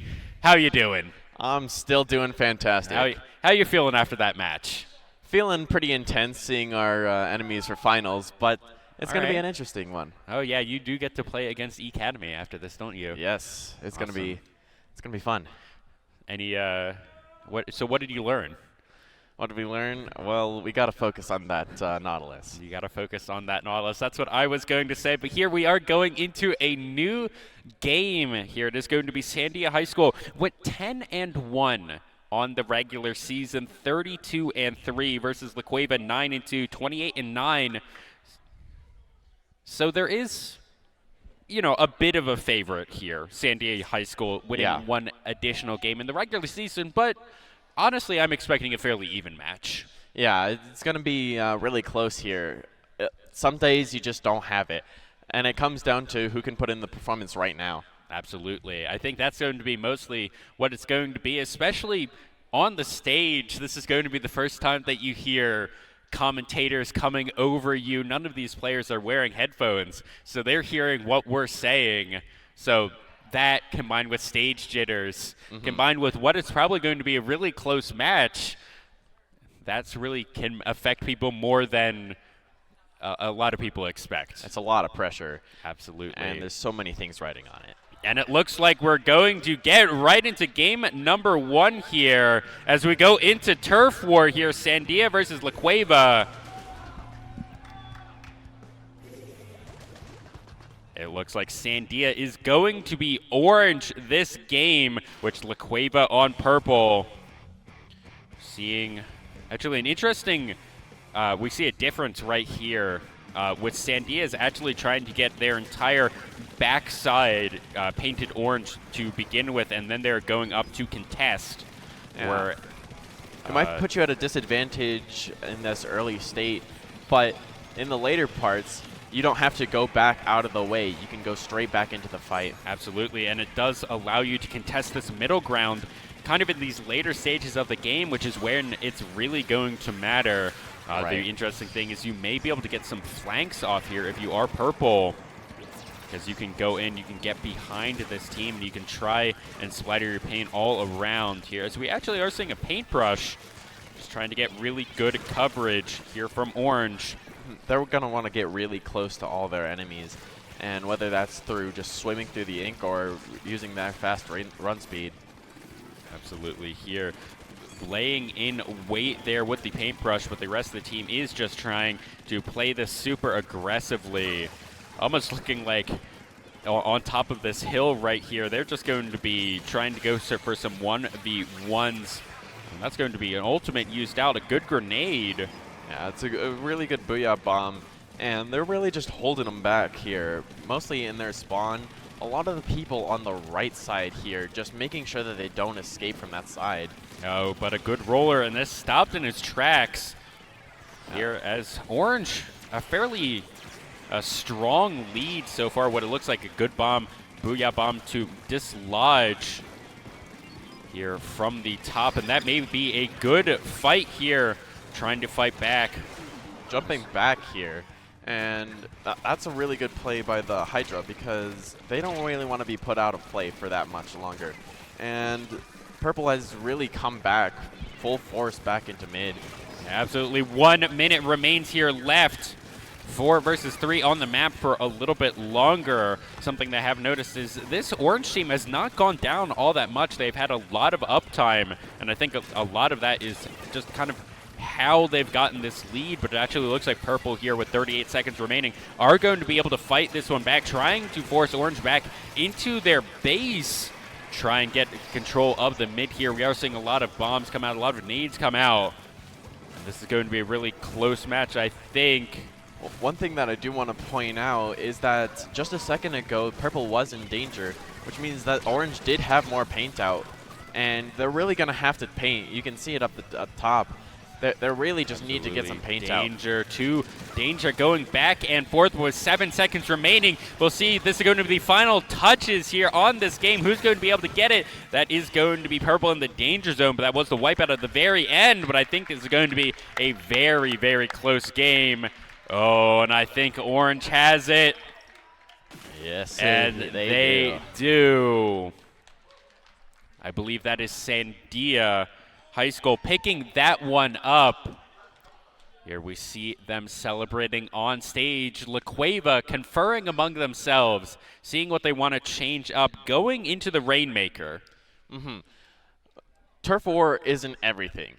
And a lot of the Splatoon players know this, is that in those last 30 seconds, everything can change. Absolutely, and that really is, we've seen kind of all of these maps go that way, especially with Turf War, where those last 30 seconds are the most important. That was a very back and forth match. Right. Purple was winning for a little bit there, and then Orange was able to bring it back. They were in, it was a back and forth. It was. For really the entire thing, as we should be getting into Game 2 here shortly.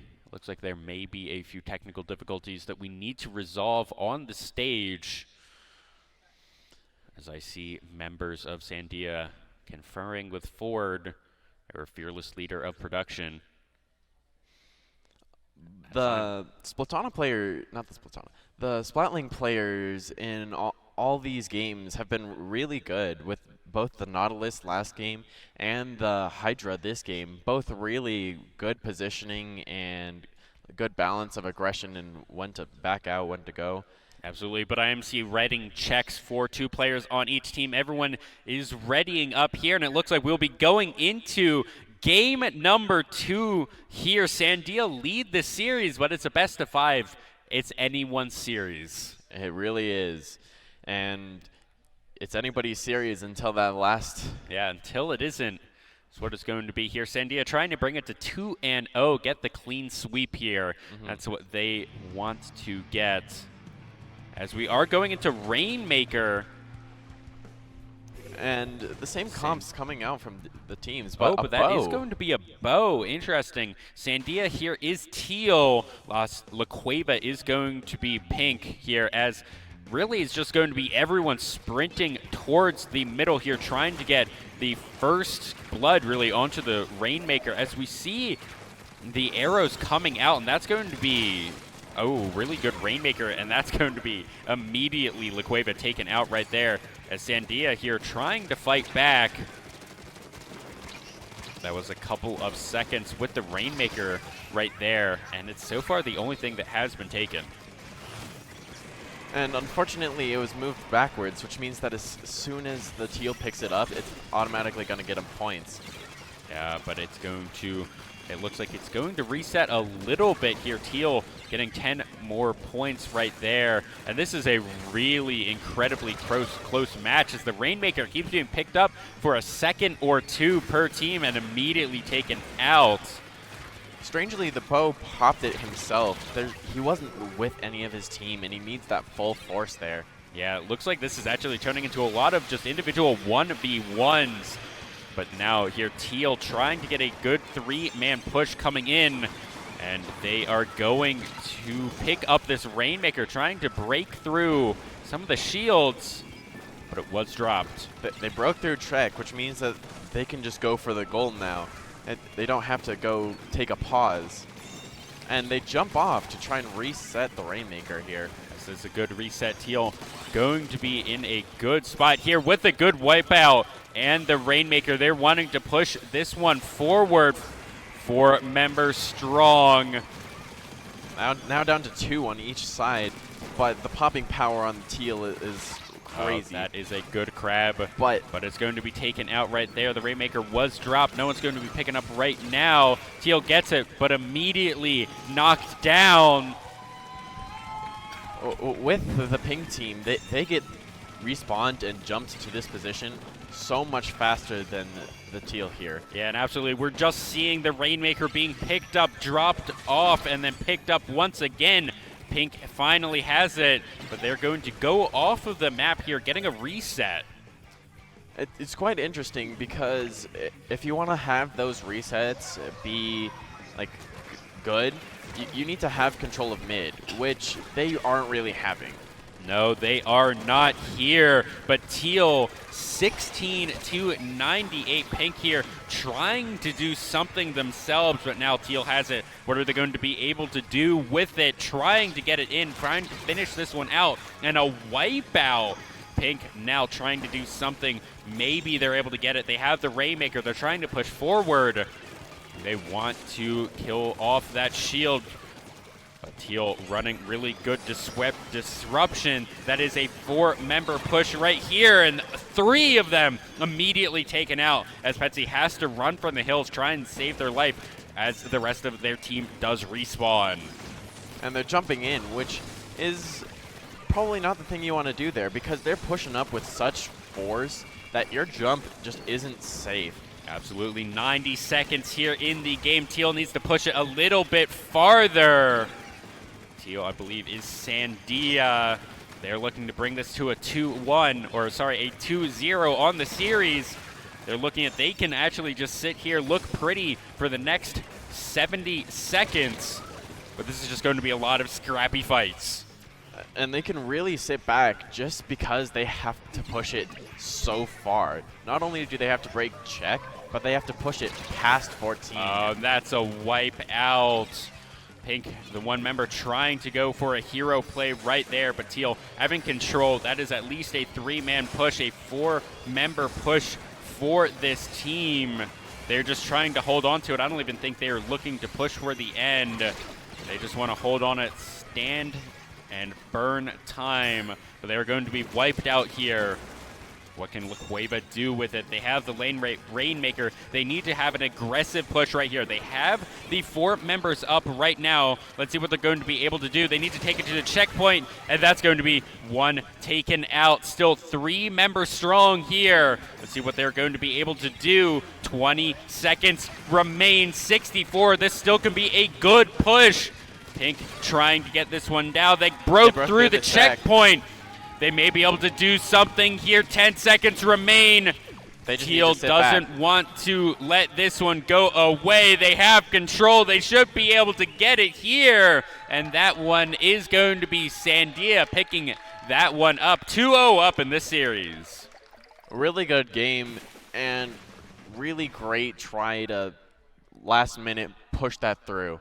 Absolutely. It was really close, and they almost got there. Almost did get there. That was looking so close at the final stages right there. They were able to break through that checkpoint. If they were able to do that maybe a little bit earlier, they were, break through that checkpoint. If they got wiped, reset, pick it up, try and get that final push. But unfortunately, it was not enough. But now we are on match point here. 2-0 for Sandia as we are going into the splat zone.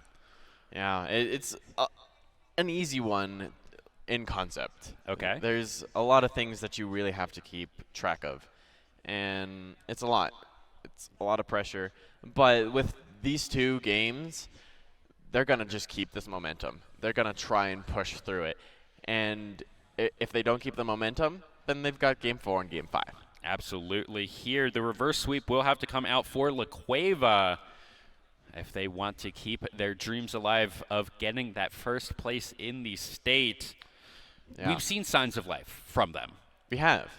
I think that it is not unreasonable to believe that they will be able to bring this to a Game 5. This has not been a quick 2-0. This has been back and forth. It's gone to time.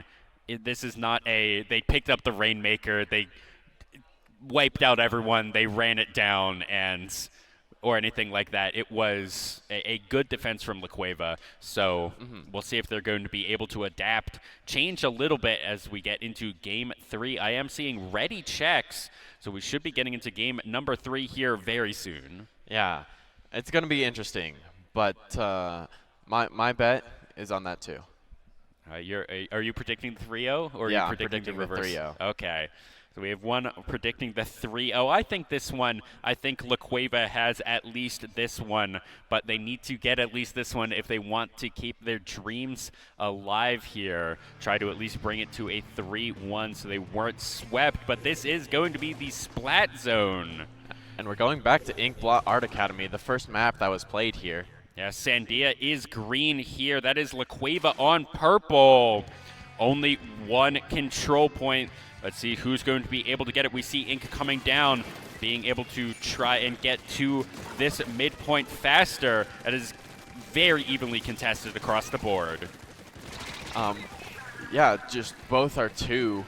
I think the Hydra player is being like really well and being aggressive when they need to. Booyah Bomb comes out, just catches that brush off guard. Absolutely. We are seeing, I would say, a more standard comp here from green, from Sandia right here with the Hydra's player, as I believe that is a bow and arrow on the purple side. Is that correct? No, I believe that's the dualies. Oh, the dualies. Okay.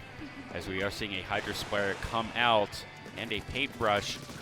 Let's see what they're going to be able to do, as Sandia does have control of this, and it is burning down quite quickly. Half is already gone. Let's see. La Cueva needs to do something, needs to get a push here, but 1 is down. Let's see if they're going to be able to do a 4-member push, try and get control of this, and they are going to be able to take control of this center point. They want to get a little bit more, but that is such a powerful brush right there, right up in their face. That's going to be 2 down for La Cueva. Very close to dying to that Booyah Bomb there. Remem coming down. This may be it. This may be a very quick game. 3, 6, 5. This is just going to be the 0 to 100 as Sandia takes the series in a convincing 3-0 fashion. Very well done here. And that's not something you see very often here, especially in Splat Zones. There are other game modes where it's super easy to just one-push KO, but on Splat Zones, it's really hard because all they have to do is get more than 75% of the ink down, and instantly you have a penalty. Yeah, absolutely. But that was a clean game there from Sandia. Clean series overall as they pick up the win. As they do pick up that win. We would like to give a shout out, a thank you to APS Esports, I believe, for providing switches for these matches. That was the last semifinal here for Splatoon. We will be going into our finals, our A through 3A finals. And I believe you are actually going to be playing in that. I will be. I'm going to be in the 4A finals. Oh, you're going to be in the 4A finals. So we'll be going to a quick break, and then we'll be going into our A through 3A finals for Splatoon 3. Don't go anywhere.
Hello, everybody, and welcome back. We're about to get into our first second place match, our first and second place match here for Splatoon 3 in the A through 3A division. This is going to be West Las Vegas versus Sandia Prep. I'm super excited. I'm still Dieter. I'm joined with Tyler, the caster from that first game. And how also, you feeling? I'm feeling pretty good because I was also the player on the Sandia side for 5A, and of course we came out with the dub, so I am very, very happy. Congratulations to that. That was a very convincing 3-0, especially I know. that third game. I really thought that one was going to be closer, but that's what I thought too. But you had a commanding lead. we just held our defenses really well, and it just worked, you know. Yeah, absolutely. But here, I don't actually know what Sandia Prep's.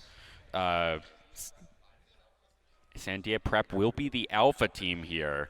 And then with the Bravo team, we got Las Vegas, who just came off. Was just on stream for 3A and A. Absolutely. Here, so the alpha team that is going to be West Las Vegas. They're Moshi, Sai, Ankles, Video Games, and Moran. And the Bravo team, Sandia Prep, Josiah, Eli, LT Mortal, and Yas Jazz 3640. Flip it around. Flipped. Alpha team is Sandia Prep, so just take what I said and flip it. just cut out. But judging from just seeing from the first match, our first match was going to be on Hammerhead Bridge, and it's going to be turf battle. Absolutely, turf war here. Sandia is going to be, I believe, this orange team. Ooh, 2 rollers. Yeah, and West Las Vegas will be the purple. As we get into this game, this is going to be a different map than I believe we've seen so far for the turf war. As we're getting into game number 1. Ooh, we have purple and orange rushing into the middle right away. Here, Video Games Video Game is getting out, just getting double teamed. Yeah, Video Games, they're trying to just go into the squid form, try and buy a bunch of time, but they, I believe, were taken out right there as Jazz trying to do Ink something. Vacuum is out. Gets the ultimate. The Ink Vacuum absorbs towards the special. Oh, we're going actually with the double kill. This is going to be the big roller. Ooh, there. Was taken out on the wipeout. Wipeout that early. That is really tough, but they can still make a comeback with all the time they have still. Absolutely. It looks like Orange does have a bit of control here, but we have seen that this is a very flip-floppy game. Moshi City just trying to get rid of all the purple on their side of the map as Josiah is going to walk forward with this roller and do a lot of damage to what they have been able to put down, as no one's here to contest them just yet. All the way in the back, they're getting quite a bit of work done right here on that roller. Looking at the map, that is actually kind of insane what is going on right here. They're taking so much turf out from the orange team, and they don't even know it right now. Oh, but it looks like they are going to be contested right here, and they will be taken down. Moshisai is going to be able to pick that one up. Video Games getting the wipeout here across the map. This is really looking really tough for purple right now. Absolutely, as Sandia here trying their best to kind of bring back. Oh, as Josiah accidentally SDs off the map right there. Unfortunate.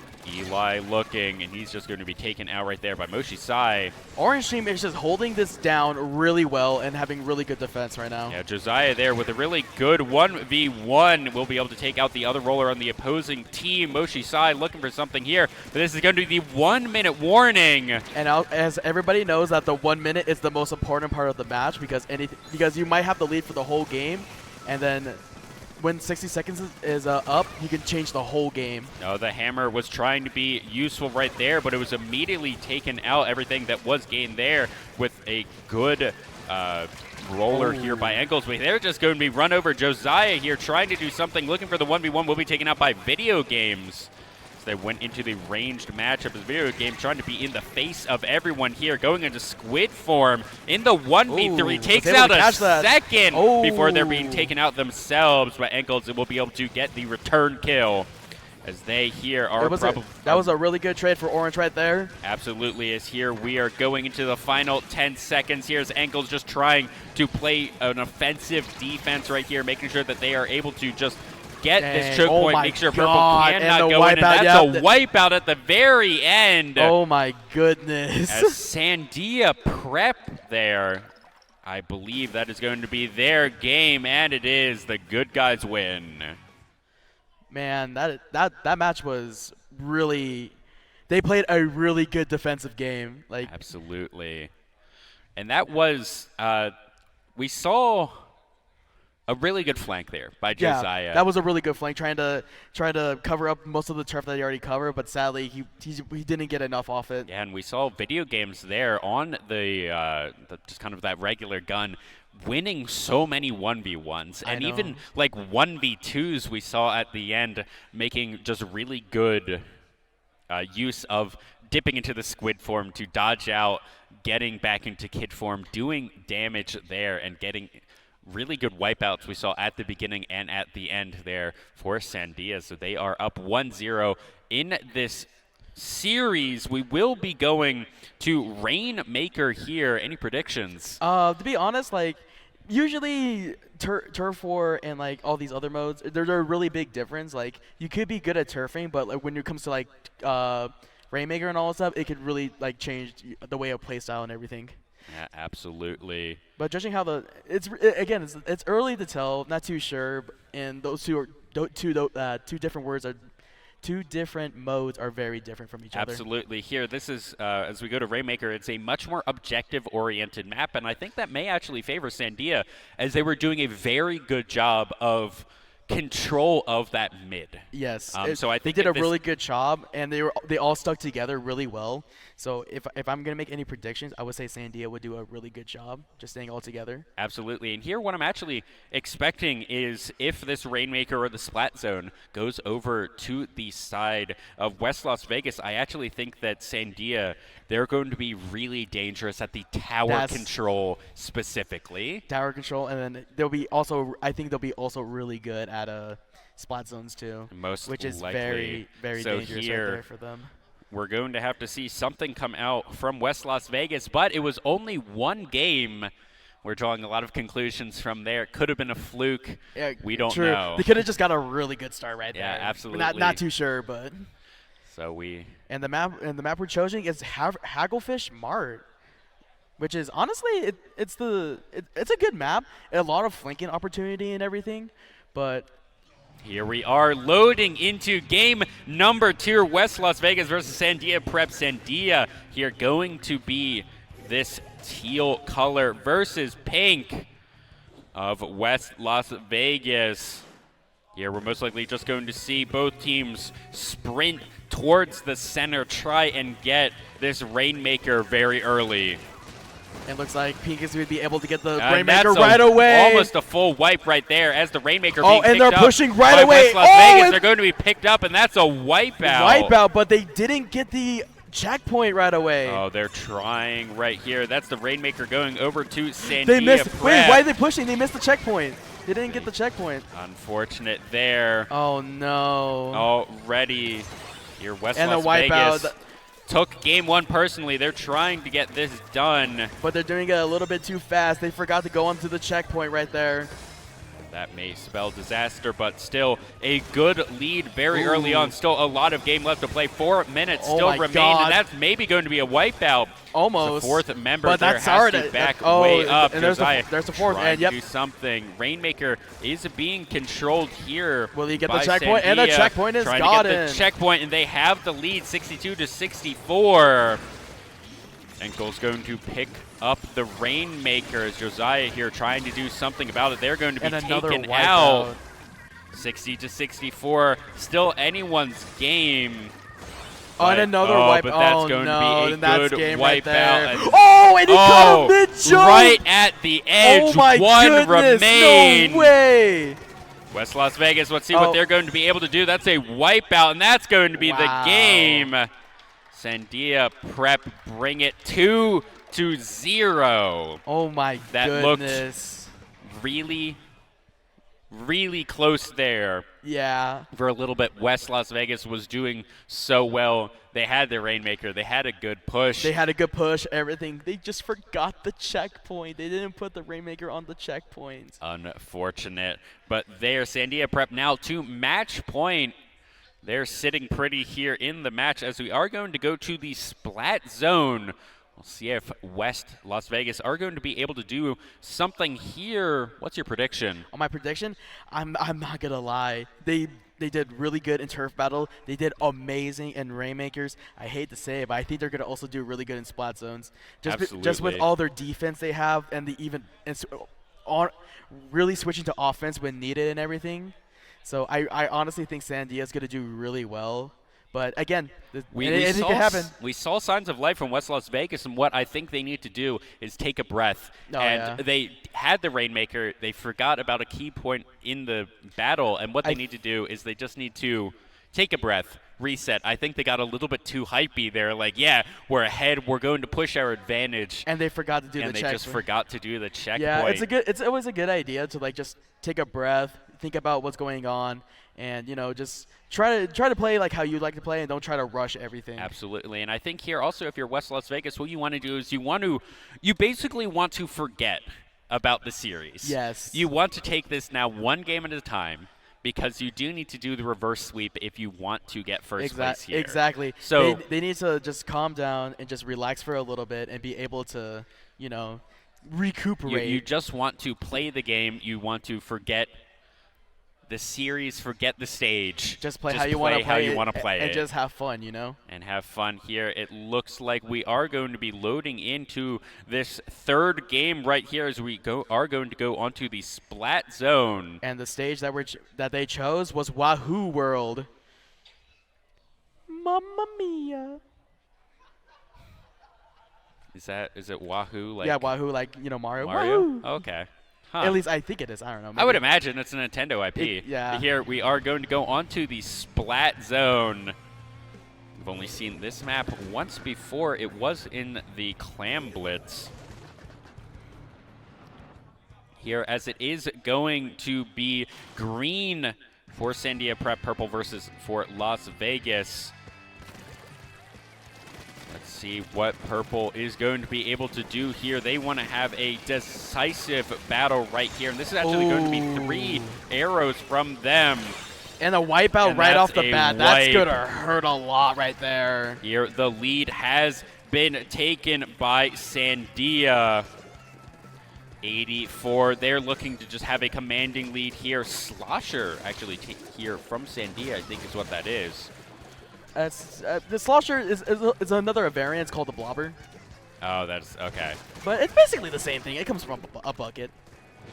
You're throwing a bucket of paint here. 2 rollers coming out now from Sandia. They're trying to just keep control of this as they do have a commanding lead. They are just hiding here, going into squid mode as West Las Vegas need to regroup. They need to do something, looking maybe for a 4-member push. What are they going to be able to do? Oh my God, they are taken out immediately. That's 2 down already. A Booyah Bomb maybe is able to do it, but with 10 seconds remain, they're trying to get something. They're trying to get paint down. They're trying to contest. They're able to do it with 1 remaining. Are they going to get the miracle turnaround here? And they are not. And that is going to be Sandia Prep with a 3-0. They are going to be your first place finalists for the A through 3A in Splatoon 3. Dang, that's their defense was crazy. I don't know what to say. It's just their defense was really well. They were able to defend it so well. I think the only problem Las Vegas had is they chose a lot of weapons that didn't have a lot of range. Yes, so and then they had to fight in to a really set up defensive battle, and they didn't have any range to try and break into that. I think if you are West Las Vegas, this is their second game on the stage. They were dominating. They were dominating first one. So I think if you're them, you can really be happy. Second place for the first time. Second place ain't not bad, not gonna lie. Second place is really good, especially this is the first time Splatoon has been played here in the NMAA. So congratulations to both teams. Any final thoughts? Honestly, it was a lot of fun to play this game, and it's also really fun to commentate. Both these players are really good. They wouldn't be here if they wouldn't be. Absolutely.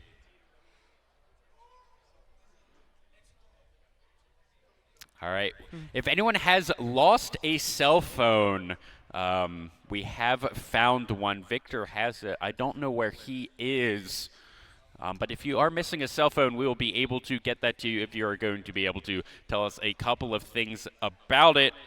However, here, that will do it for us for the A through 3A. I believe we'll be going right into the awards ceremony for 1st through 4th for the A through 3A in Splatoon. Don't go anywhere. Yes, sir.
Welcome back, everyone, to the NMAA 2023 Esports Finals. We are about to get into our awards ceremony for A through 3A in Splatoon 3. So without further ado, your fourth place finisher, Springer High School.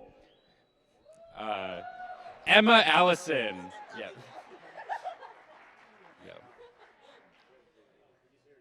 Yes.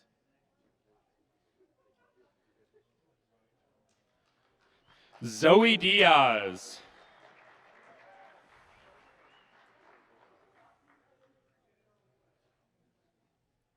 Diego Ramirez. How do you say your last name? Orquijo? Orquijo. And Nicholas Orjito. Close enough.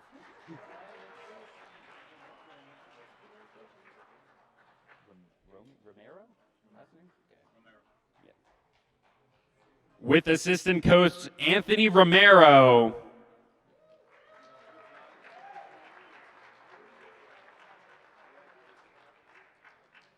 And head coach Rebecca Ramirez. Give it up one more time for Springer High School.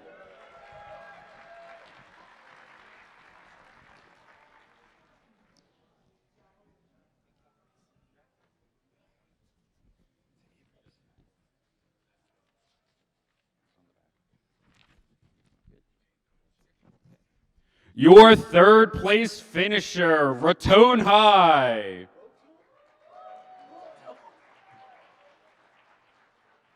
Jared Vasquez.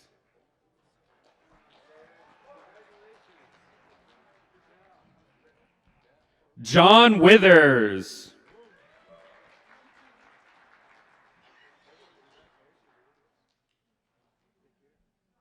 Christian Padilla.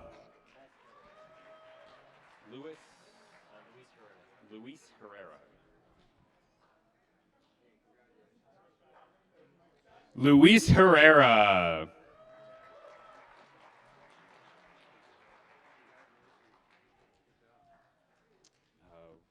Do you both? All three? Okay. Okay. With assistant coach Kevin Stratton. Is your head coach here? Oh, okay. You just weren't. Yeah. Additional assistant coach Audrey Munden.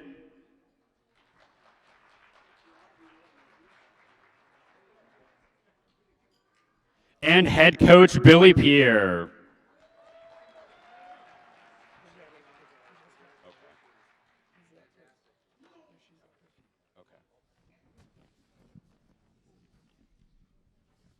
Give it up one more time for your third place finishers.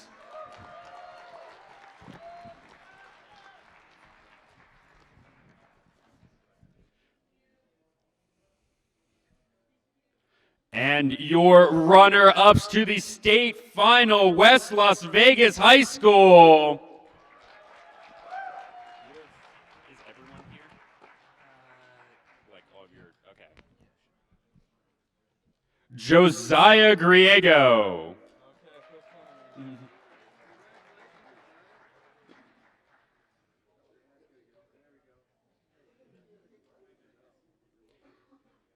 Jason Gallegos.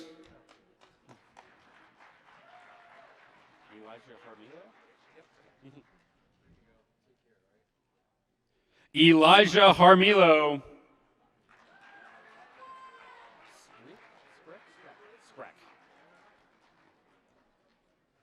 Heath Spreck.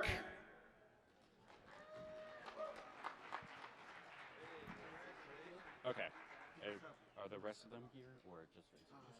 Okay. And Vincent Trujillo. Bachicha. And head coach Kenneth Bachicha.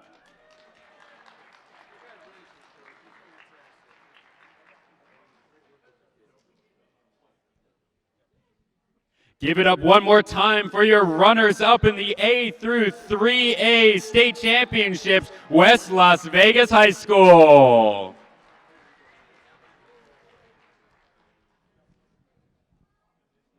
And now your finalists, first place for the NMAA 2023 state finals in A through 3A for Splatoon 3, Sandia Prep.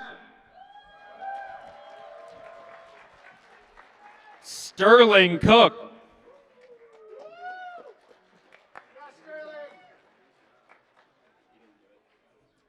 Caden Hallenbeck. Cyrus Walker? Yep, okay. Cyrus Walker. Secor? Is that Secor? Secor. Do you want to go by Lilith or? Yeah. Okay. And Lilith Secor.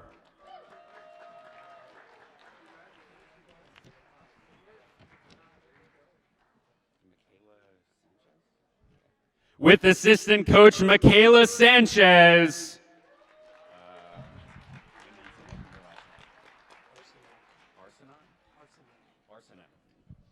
And head coach Liam Arsenault.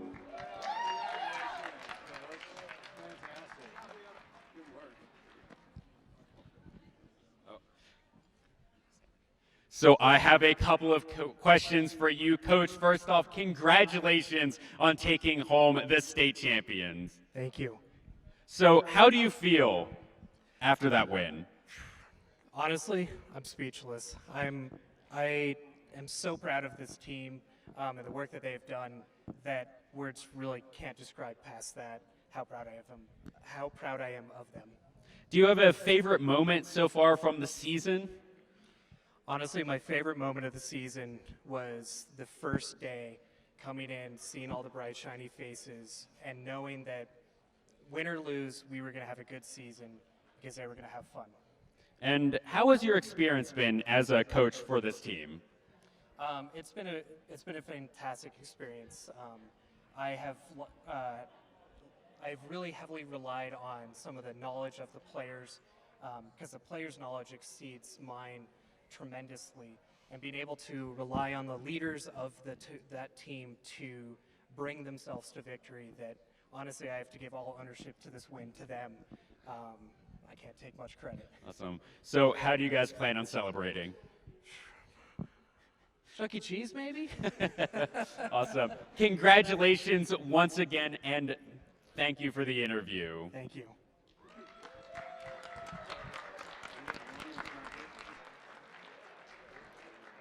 Finals? 4A finals now? Okay. Don't go anywhere. We will be back with our finals in 4A for Splatoon after a quick break.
Hello, everybody, and welcome to our 4A championship here for the NMAA State 2023 Finals. I'm Dieter, that's Tyler. We're just swapping in all of my co-casters as we're already getting here into game number 1 of this best of 5. Still playing Splatoon, still going to Turf War. This is going to be Los Alamos Secret City Esports versus the Academy. Here, Los Alamos, I believe, is the alpha team. I believe they are going to be orange, and yes, they are, and that's easy to see because SCA is in front of all of their names. Secret City Esports. They were dominating in this regular season, dominated their early game as well, so I'm expecting them to be the winners of this one. They're at least the team to beat. So let's see what Academy is going to be able to do here. Looks like they're fighting for the middle right now. Looks like Orange team is getting more of the middle and really keeping back Purple team right now. Yeah, SCA Kilo here trying to go into this 2v1 and actually winning it. Unfortunately, stepping on the body of his fallen teammate, but now having to be pushed out as we are seeing the sniper rifles, I think, come out here. Not the first time we have seen them, but it is uncommon for us, and that's just going to be quite a few knocks right there as Wooms here looking to just get some paint down on the other side. A good crab bot right here. A good special to use right now is just to take over the middle right now, but sadly there's just too many walls and he's too much in low ground to get a lot of turf in, but it's still good to get turf in. Yeah, Unicorgi here trying to do a little bit of just paint spray. A good nade right there. There's not too much PvP action right now. We're seeing a lot of PvE trying to just fight for all of this paint. Yeah, a lot of these guys are just keeping their distance right now because if getting spotted right now, it's really tough. And Bush with the archery bow right here, trying to just finish up all these little spots right here, make sure that they don't have anything uncovered as we are getting close to a minute left in this game. Number 1. Here, it's looking pretty even overall. Oh, launches back to spawn. Ooh, maybe Purple has a little bit of an advantage. 1 minute remains here in game number 1. Unicorgi looking for something. Zaniac on the outside looking for something, but he's going to be pressured. They're going to go down. It's not Al's going to pick that one up. This looks super even right here. It's hard to tell who's going to get it out. Maybe Orange eking out a little bit, but all 4 members on both teams are up right now. 1 going down each. Not Dal and Zaniac going into this 1v1. Not Al trying to chase someone down as Kilo on their flank. Zaniac, but now Jay getting that one. A 3v1 as Not Al trying to change to just getting paint down as Wooms going for the kill. Zaniac trying to join in back. Bush looking for just paint right here, but unfortunately has the archery, so it's not going to be that efficient of a spreader. Still will be able to get something. 10 seconds remaining in this map. And that's a good kill. Making sure the hammer goes down. And that's going to be the game. I think Orange takes it because they just had danger through the whole round. I think so. And that's the majority right there. Let's see. And that will be 53%. That's Los Alamos going up 1-0 in this best of 5. Honestly, they really took over that game right there. They were Orange. Purple team was in danger for the whole match. Pretty much. There was a couple. It was still very even. 53% it was still very, is not a run away with a game. It's really not, but it was a back and forth there. Academy definitely fighting back here against the, I'm going to say, heavy favorites of Los Alamos. 11-0. 33-1 on their regular season. Oh my goodness. I know earlier today they also went 3-0, so I believe that they have only dropped a single map this entire season. Wow, that is crazy. I don't even know how they even got that many matches. Yeah, I don't know either. That is kind of crazy here. Academy 27-5, still a very That's still pretty good though. Good score line for them. They also took out Del Norte too, which is I think they were taking out Del Norte, which had I think a better record, right? No, somewhat. But we're going to see here as we are going to be loading into game number 2 here shortly. Rainmaker, of course, is going to be the second map, and I'm seeing the ready checks already. We're going to Mako Mart. Feel like we've seen this one before. This map has 2 different objectives. Like you could take for like the first checkpoint. There's 2 different ones, so you could go in 2 different routes. Absolutely. But they all here. lead up back into the last one. Actually, this may be the first time we've seen this one, as this is going to be Los Alamos on the mint and pink here for Academy. Academy wanting to even this one up, bring it to 1-1. We've seen them win these games before, so let's see who's going to get this first. As that's 2 down already. Teal from breaks the Academy. bubble. Teal breaks the bubble, but oh no, not that able. is actually not Academy. That was Secret City going down there. And here Academy actually already getting first one, having control of the Rainmaker here, looking to make it a quick game. 88 still having control of it. They're going to push forward. They want to get on top here, but Bush is going to get it. That's checkpoint already going down here for Academy, fighting back in this game number 2. Man, not even like a whole minute in, and we're already down to the first checkpoint's already down. Absolutely. Unicorgi trying to do something right there, but this is Secret City going down here. That's a wipeout. Actually, that is Academy. That's really tough right there. Academy with a fairly commanding lead so far this game, have not been able to get much done after that first push, but if they're able to just hold it here for 4 minutes, they will get this game win. They will tie up the series. But now Secret City have picked it up. They're going for the push. 70. Let's see if they're going to be able to break 50 here. They are going to break through the checkpoint. 53 to 52. They need to push a little bit farther, try and get this win right here. They've taken the lead. They're looking pushing here. Kilo with the Sasha. They're going to go down. Not Al picks that one up. And there's going to be a lot of fighting around this Rainmaker. See, it is picked up here. They're trying to bring it back. Good hammer just to buy space. Jay is following with this Rainmaker, but he's taken out with a good nade.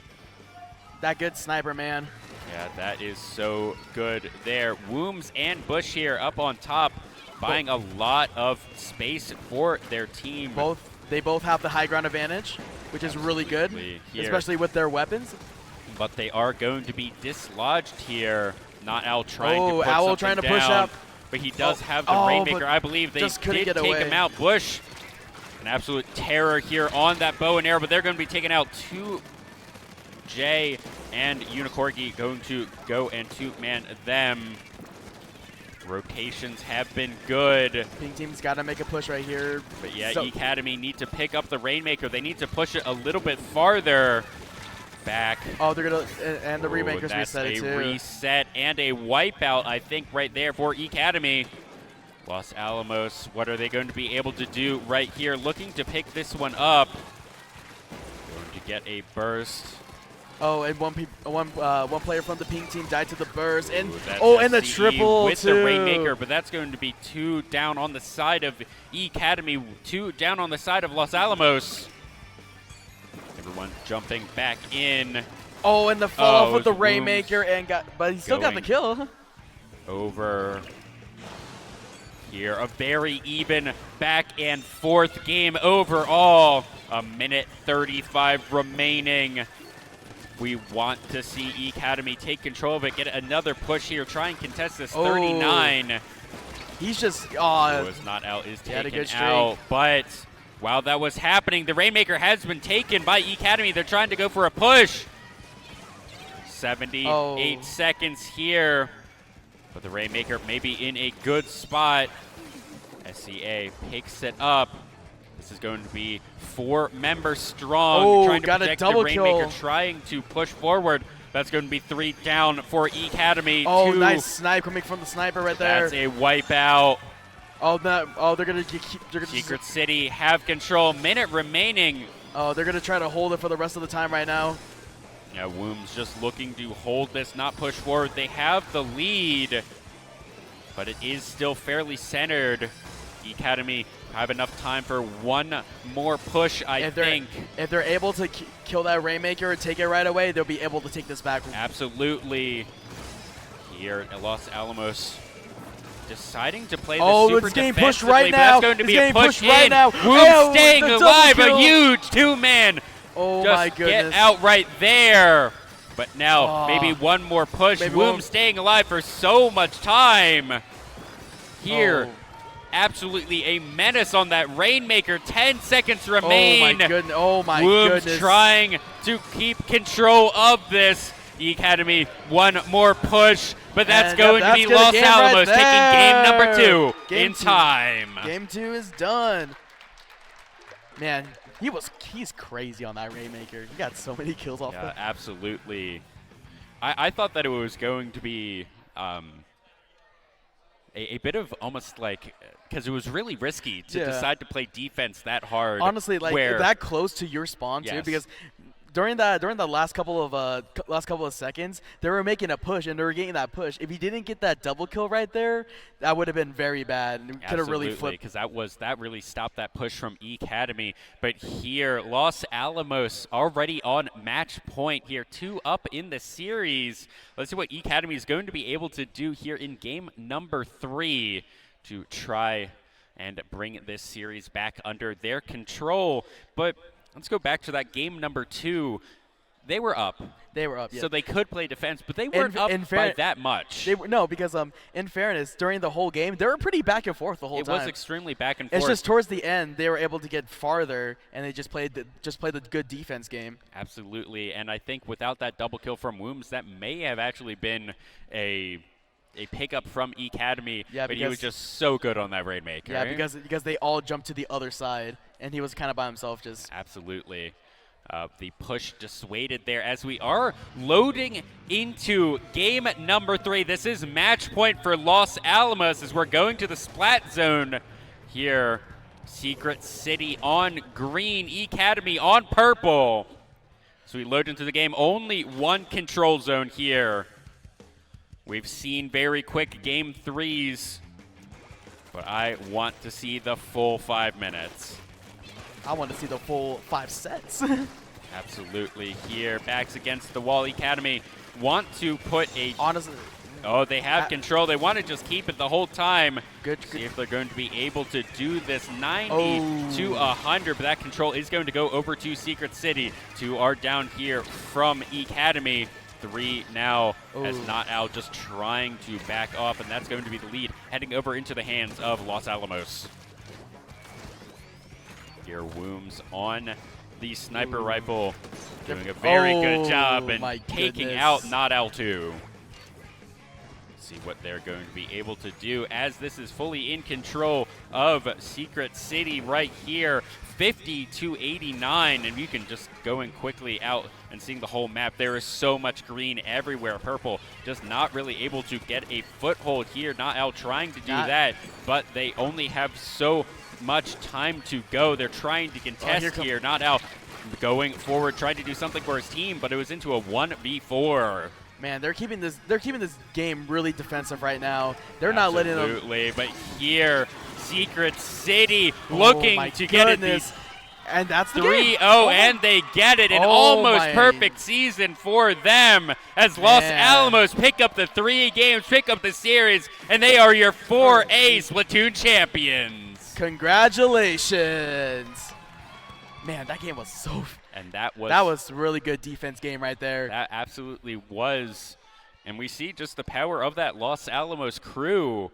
From what I can see, losing only 1 map out of the entire season. I know, out of 34 games. Yes. That is very impressive right there. Absolutely. And now they just added another win to their reputation. So they are definitely going to be the ones to beat next year. But congratulations to Los Alamos. Congratulations also to Academy. They put up a very good fight against Del Norte earlier. They really did. And unfortunately, there's only so much you can do against the team coming in as undefeated as Los Alamos was. Congratulations to But they didn't make it easy. Teams. They did not make it easy for them. That was definitely, especially in that game 2, that exactly. was looking that game so 2 was close. so back-to-back right there. But congratulations to both teams. Any final thoughts here on this match? Honestly, it's really impressive that they were able to get this really big win streak right here, and they have even more to add on to it. Absolutely. So I believe you are going to be playing in the next set here, the 5A. Yes, so sir. Good luck to you. I'm not really allowed to have favorites, but good luck in your match. Thank you for casting with me all morning, and we'll throw it to a quick commercial break, and we'll be back with the 5A championship match in Splatoon. Don't go anywhere.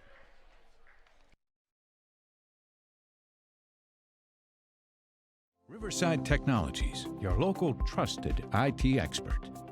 RTI's Managed Print Solutions. Manage your business, not your printers. RTI offers a variety of services that can be customized to meet your specific needs. Our four-step approach will ensure your print environment is secure. Learn how RTI could reduce your print costs by an average of 30%. Contact your local RTI representative today. What if you could look forward 1 year, 4 years, 40 years? What does the future look like? How will you ignite it? This is where the future gets fueled, where ideas come to life and identities flourish. This is where we define opportunity as individuals and as a pack. Being a Lobo is about so much more than the classes you take. It's about the mark you make on your world, because the journey starts here, but it never ends. What will you ignite? Since 1936, when a group of Albuquerque public school teachers led by Maureen Grammer decided there was a way they could bank and take care of each other, Nusenda Credit Union has existed to make a positive difference for people, for our members, communities, and employees. As a locally owned and operated financial cooperative, we care about you and take the time to understand what's important to you. That's how we can offer a great experience and put money back in your pocket. Nusenda Credit Union, the power of we. Riverside Technologies, your local trusted IT expert. RTI's data center solutions evolve IT infrastructures and accelerate business transformation. We help maximize resources, reduce IT costs, and transform environments. Our experts can build infrastructures and ensure a fast, reliable network. Want to meet rapidly changing demands? Contact your local RTI representative today. Riverside Technologies, your local trusted IT expert. RTI offers a variety of customizable bags, cases, and shields. Make your transition to new equipment as seamless as possible with our integration solutions. Our deployment services will ensure a worry-free experience for your organization. Other RTI solutions include managed services, managed print, data center solutions, and more. Contact your local RTI representative today. What does it mean to care for a community? That question ignites something inside each of us. It motivates us to explore the intersection of science and healthcare. At the University of New Mexico, we're teaching the next generation of healthcare professionals. We are nurses and students, doctors and educators, pharmacists and researchers. We're focusing on people-centric care that goes beyond the walls of a classroom. Apply to UNM and ignite your call to care. Riverside Technologies, your local trusted IT expert. RTI's Managed Print Solutions. Manage your business, not your printers. RTI offers a variety of services that can be customized to meet your specific needs. Our four-step approach will ensure your print environment is secure. Learn how RTI could reduce your print costs by an average of 30%. Contact your local RTI representative today. Since 1936, when a group of Albuquerque public school teachers led by Maureen Grammer decided there was a way they could bank and take care of each other, Nusenda Credit Union has existed to make a positive difference for people, for our members, communities, and employees. As a locally owned and operated financial cooperative, we care about you and take the time to understand what's important to you. That's how we can offer a great experience and put money back in your pocket. Nusenda Credit Union, the power of we. Hello, everybody, and welcome back as we get into our awards ceremony for the 4A division for Splatoon for the 2020 3 NMAA Esports Championship. So without further ado, let's get into it. Our 4th place winner here, Portales High School, Allison Valdez.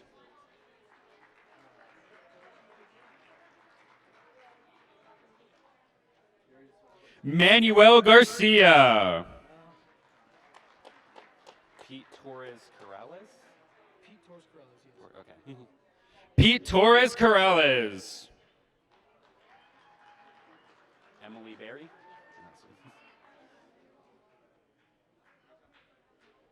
Emily Berry.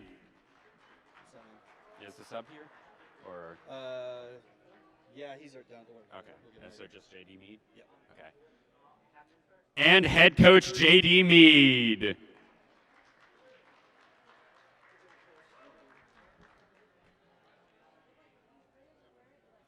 Give it up for your 4th place finisher in Splatoon 3 in the 4A division, Portales High School.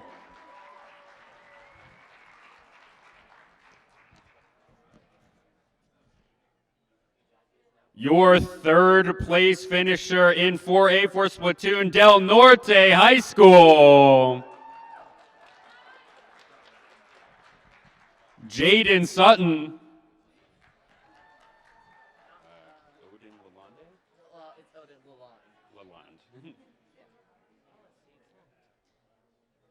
Odin Lalonde. Aiden J. Lalonde? Okay. Aiden J. Lalonde. Leahy? Lehigh Murrow? Lehigh Murrow. Lehigh Murrow. I can do Eddie Rodriguez. Eddie Rodriguez. And then, which one are you? Or, okay, Rodrigo Cruz. Rodrigo Cruz. Yep. And head coach Marta Anderson.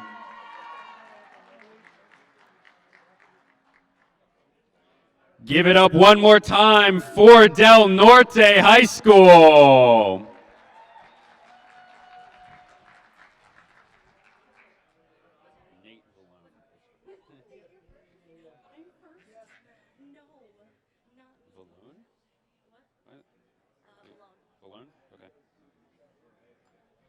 Your runner-up in the 3A Division Force or 4A Division Force Splatoon Academy, Nate Valone.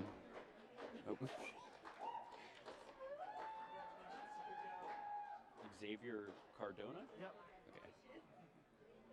Okay. Xavier Cardona.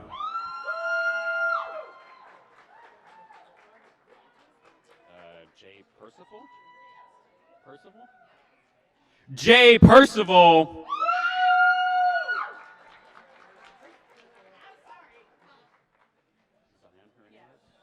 Zion Hernandez.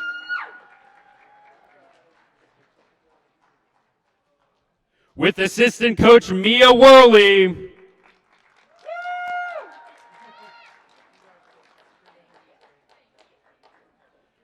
And head coach Kyle Sleater.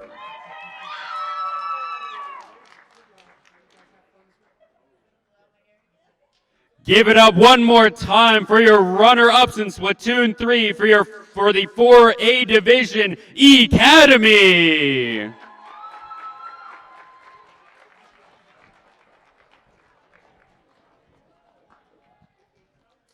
And your state champion in 4A for Splatoon 3, Los Alamos High School, Austin Goodbody.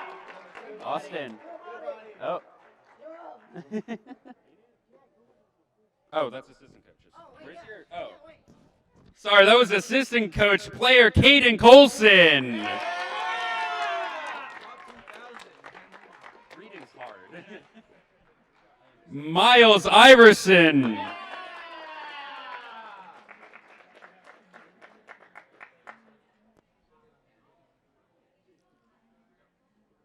Zane Kretz.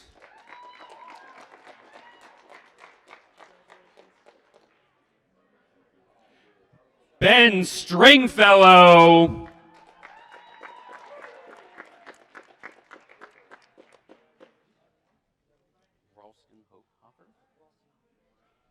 Ralston Hoffer.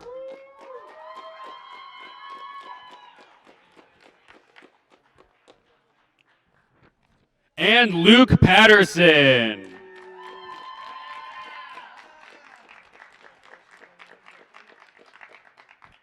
Now assistant coaches Austin Goodbody.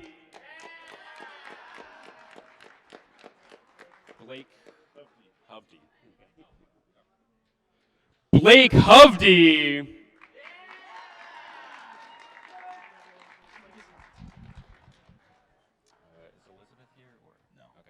And head coach Tony Sims.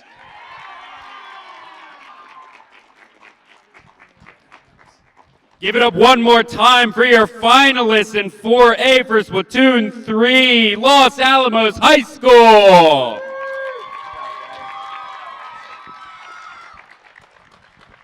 All right, Coach, I have a couple of questions for you. So how does it feel to go basically undefeated?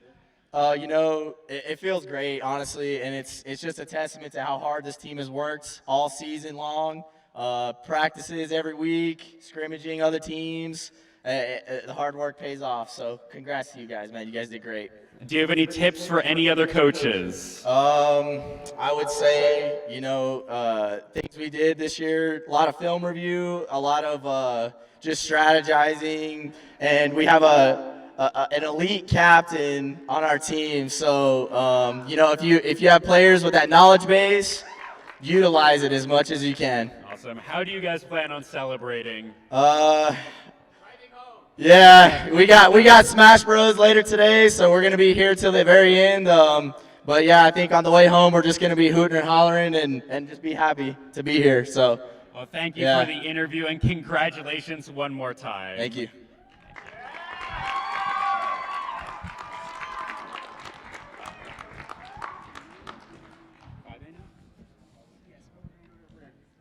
We'll be going to a quick break, and then we will be back with our 5A finals in Splatoon 3. Don't go anywhere.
Welcome back to our final Splatoon match of the day. This one's gonna be a banger. The 5A final, Sandia High School versus Manzana High School. Both went 10-1 on the season. It's gonna be close. Hopefully good 5 games. Yeah. I'm Dieter. That's Zane. Welcome back to the booth.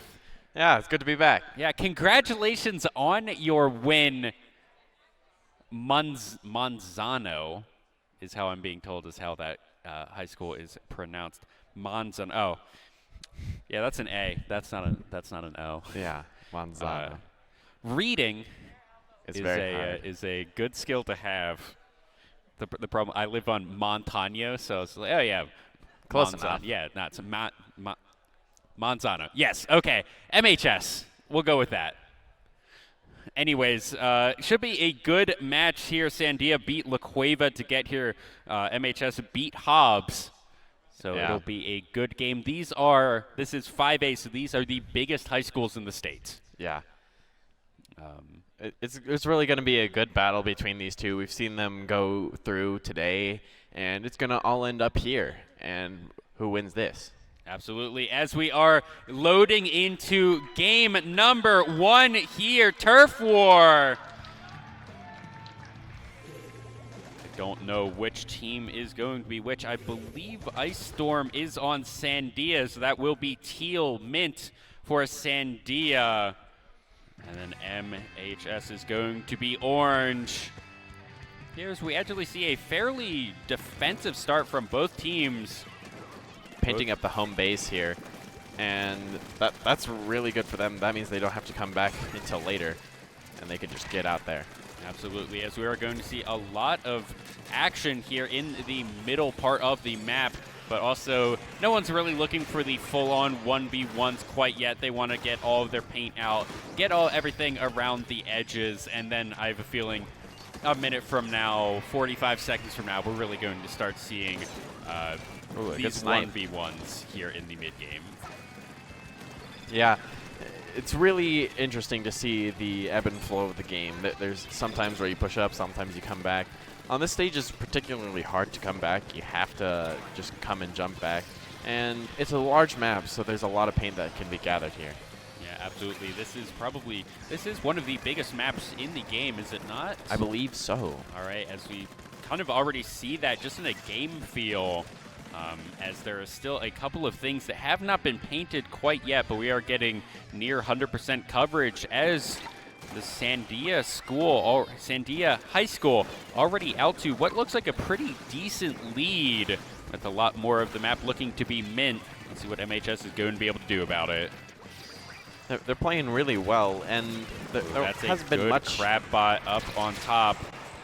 Almost died to that booyah bomb, though. Looks like they will go down right there. 2 down right here for Sandia. Maybe a little bit of time here for MHS to try and get back into this game, as there is a lot of Splatoon left to play. 1 minute, 10 seconds remain. Here's we are seeing the sniper go onto the top, try and get a little bit of a good field of view. 1 minute remains here in game number 1 of this best of 5 series. Jumping over that wave breaker is going to be huge, and that snipe is going to be pretty big as well. The hydrant is all alone and well backed up there. Absolutely here. It's looking like it's actually not going to be all that much. This is mostly a PvE match so far, as we're seeing a lot of 1v1s, but no one's really going for any like pure in-your-face. There's a lot of incidental, oh, someone's here, we'll try and take them out, as we're just trying to put paint down. 20 seconds remain here. It's going to be very close. Orange looking like they maybe have a slight advantage right now. 10 seconds remain. What can blue do right here? They're looking, you need to put your finishing touches, but that's a wipeout.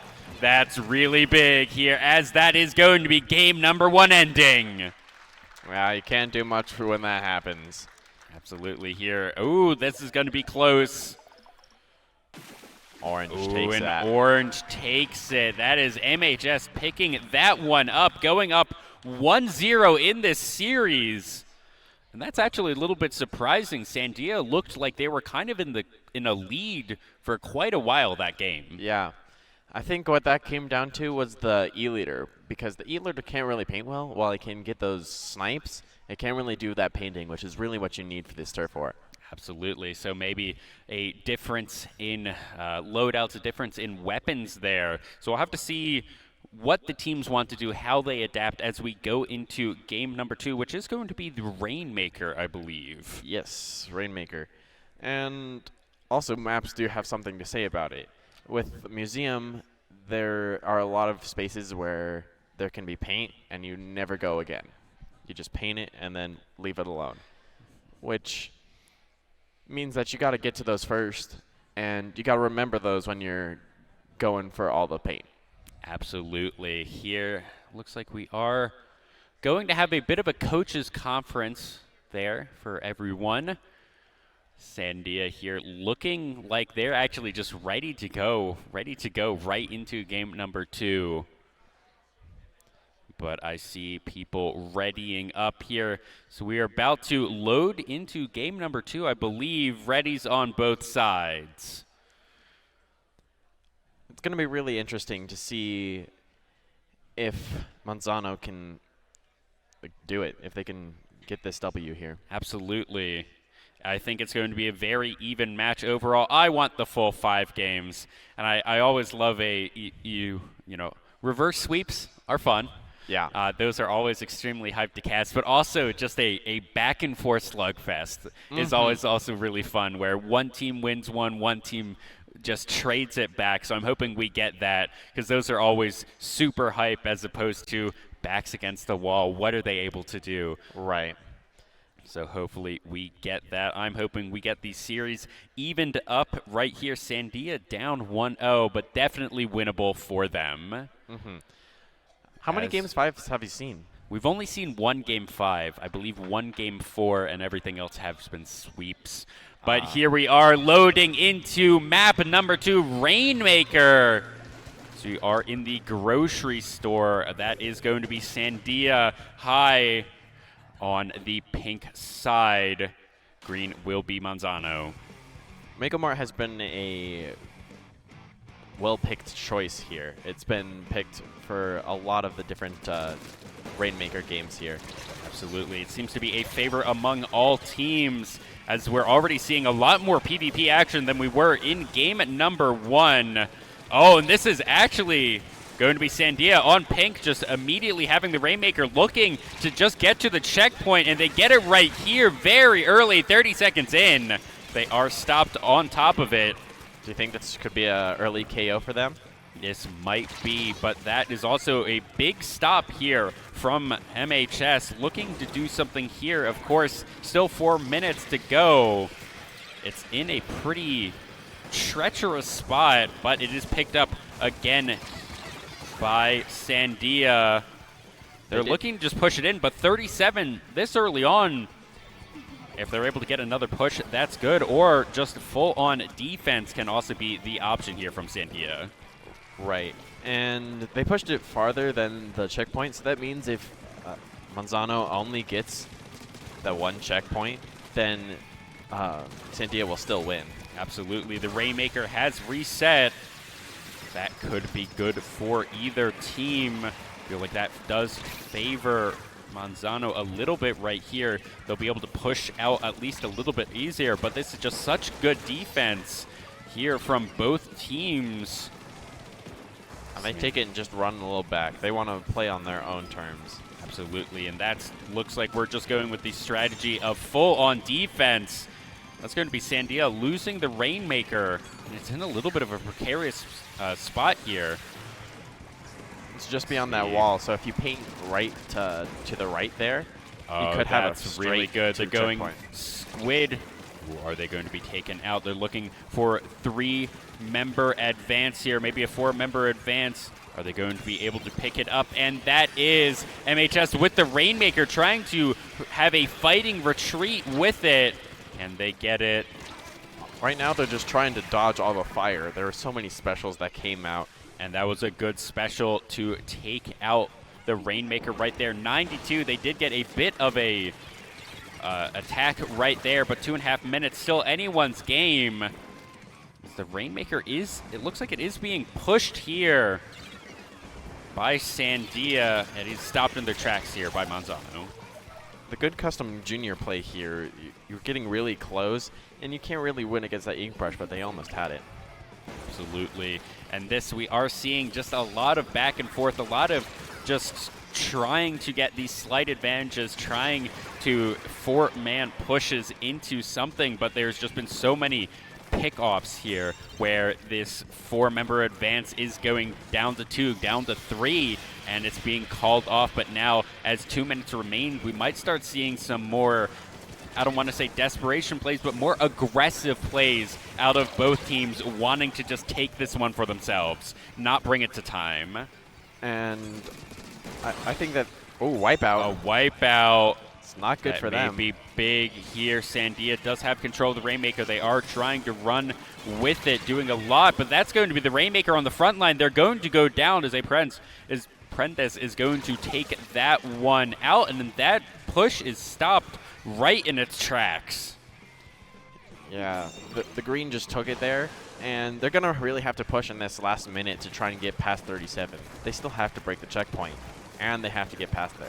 Yeah, here, let's see what Manzano is going to be able to do here, but Sandia sitting happy, 1 minute left. They want to tie up this series. Well, Manzano does have the Rainmaker, and it was immediately blown up, and that's another wipeout.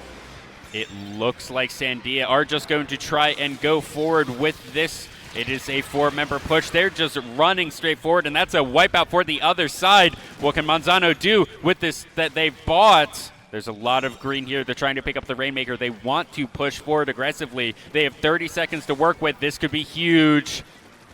They can trigger overtime here. They just need to keep in control of the Rainmaker. Absolutely.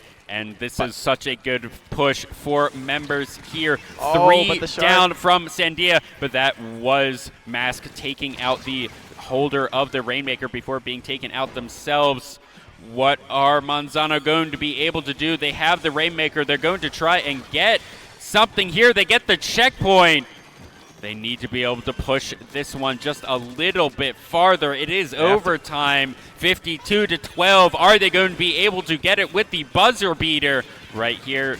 They need to pick it up, and that's going to be it. Sandia Highschool picks that one up in overtime. It was looking a little bit close, but as now the series tied 1-1. Yeah, it's really unfortunate. They had the kills. They had the Rainmaker. They just didn't pick it up. Unfortunate, yeah. But that is, I think if you're Manzano, you're perfectly happy with that. You know, you won game 1. Sure, you dropped the second map, but here we will be going into game 3 shortly, which is going to be the Splat Zone. But I'm really excited because we get to see at least a game 4 here. At least. It's been a while since we've seen Tower Control, probably about like 2 hours. Yeah, give or take. Tower Control is a fun one. I did like that when we were seeing it, especially that first 5-game series with the Tower Control that was like 30 seconds long. That one was a fun one. I don't think you were on the cast for that one. I do think I saw it, though. Yes. It was quite impressive. So I actually want to see that from one of these teams. I want to see a decisive game number 3 or a decisive game number 4 just really come out swinging, get on the tower, control the Splat Zone the entire time, and just really bring this to a 2-1 decisively. That's what I want to see. You want to see just one person just controlling the entire thing, and that's Absolutely. What really happens when something KOs, is that person, that team, controls everything. It's really hard to push into the enemy base that deep to KO unless you're just that good. Absolutely, and we've even seen that really with Splat Zones in the 3-0s, but also in all of the other series. They have been not particularly competitive, is what I'm going to say. I think the most competitive one we had was 80-0, somewhere around there, but it's been pretty blowouty the entire time, 100-0, give or take the entire thing. So as much as I would love a competitive game here casting it, I think for the momentum of the series, you really want to. If you're one of these coaches, you're telling your students, come on, just get it, play good defense, take the game 3, bring it to game 4, take game 4, and we'll go home with the win. Right. And the only way that you can guarantee that you win is that KO. And all the teams want to be doing that. They don't want to leave it at 1. They want to get that KO. Absolutely. I'm expecting at least a few paint rollers to come out here in game number 3. We didn't see either of them, I don't think, in game 1 or 2. I don't believe, but the paint roller usually really good on the defense there. Sometimes. So we'll have to see what map we are going to go on to, as the coaches, I think, are still conferring with their teams, as we actually are getting into the game here very shortly. And we're going on to Hammerhead Bridge for this Splat Zones. And we've seen this map quite a bit before, especially in the last 4A match here. And it's pretty small. And if you wanted to see rollers, this is probably the map you're going to see it on. Awesome. I do love rollers. I think it's such a satisfying weapon to use. Slashers are a lot of fun, but rollers, there's something incredibly satisfying of you put down so much paint and also running people over. Right. That's my go-to. I don't play this game all that much, but that is definitely my go-to for this. But here we are into game number 3. One of these two teams is going to bring it to match point. As here we are, it is going to be Sandia on yellow versus Manzana on purple. Only one zone to control. Let's see, it's going to be fairly defensive actually right here. No one's particularly sprinting all that fast, but it looks like Sandia is going to get here first. Let's see if that is going to spell bad news here for Manzano. Gets one with just that little bit of arc on the Hydra. Absolutely here, fighting back and forth, and this is Manzano in control of this zone right here, but it is being heavily contested, losing control 88 to 100. Yeah, that Booyah Bomb can cover much of this zone here. And there we go. Really easy to do. That's a lot of control right there. Booyah Bomb trying to come out here from Sandia. Let's see what they're going to be able to do. The triple Ink Strike coming out could get that zone in their favor. Absolutely, but it's ticking down. Sandia need to fight into this. They're controlling a little bit, but this is actually just a really good defense here from Manzano. 53 to 100 in control. They keep losing control, but not actually giving it all the way over, just going below that 70% mark.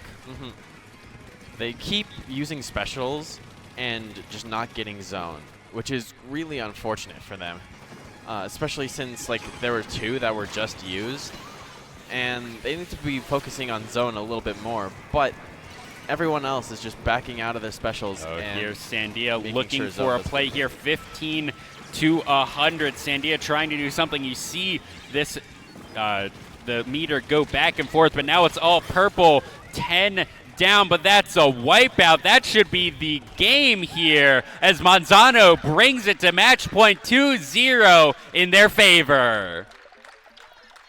It was a good play there.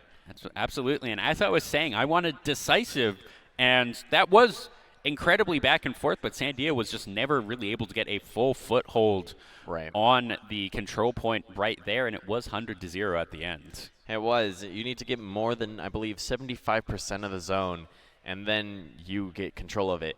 And while they got almost there, they just couldn't quite get that off. There's a lot of contests, but Manzano was just doing a very, very good job of repainting just after they were seeing specials. I have a feeling they were just call-outs of we see a special come down. They were ready for the repainting of whatever that special was going to do. Right.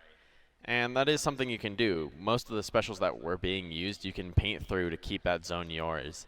And unfortunately, Sandia just wasn't there to put that out. Absolutely. So here, match point for Manzano. We are going to go into tower control. This one we have also seen, we've seen both a very good back and forth game on tower control, and we've also seen 100 to 0, like 30 seconds, one team just gets control, wipes out, and runs over the game with it. Yeah. I'm hoping for back and forth. That's always a lot more fun. But here, Manzano, they're looking to just get on that point, ride it all the way in, and take the championships for themselves. Sandia, definitely a force to be reckoned with so far in this series. For sure. And they just need a foothold to go because Manzano has won the past few, and they need to get situated to just move it forward. Absolutely, as we are seeing ready checks here in the lobby. We will be getting here into game number 4 shortly. Looks like maybe a little bit more conferencing between the players. Yeah. What are you expecting here? Weapons? I have no idea. I would expect a roller here. Going to be completely I don't think we saw a roller in the last one. We didn't. Interesting. So maybe neither of these teams, I don't think they've played them yet, so that just may be a style difference that neither of these teams do. They maybe just don't like the roller. Right. But on tower, you can just roll it over again and again, which I'm pretty sure we saw in that one tower control match that we saw. That was the KO. Absolutely, because that was, I do remember the roller. You just get on the tower and you just kind of spin in a circle, and there's very little anything anybody can do about it. Right. So here we are loading in to game number 4. Manzano looking to win this one in a 3-0 fashion. Sandia trying to bring us to a game 5. Here's Sandia on yellow, Manzano on blue. Still no rollers. Still no rollers. But some interesting weapons that we haven't seen is a blaster coming out here. And it has an area of effect after it shoots for a while. So absolutely. Just looking to get some. I think that's also a good weapon here to try and dislodge people from the tower if it is taken by the opposing teams, because it has a decent amount of range and it has the AoE effect. You just shoot it at the tower. But here, it is going to be taken by Sandia. They have the checkpoint 1. Are they going to be able to take it? It's ticking down, about 1/4 down, trying to go and something. That is a Mega Squid. Let's see what they're going to be able to do. So the Kraken is a special, and it turns you into a Kraken. You are invincible, and if you dash through somebody, they take damage and die. But it's not very good on tower because they can instantly knock you off.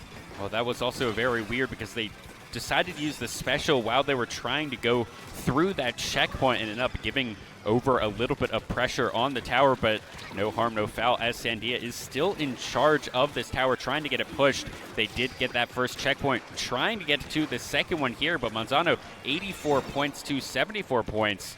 This is actually anybody's game, but this next checkpoint going down may spell disaster for Manzano.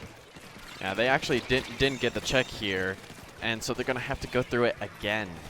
Oh, this may be a good defense. Oh, that's a good splat right there.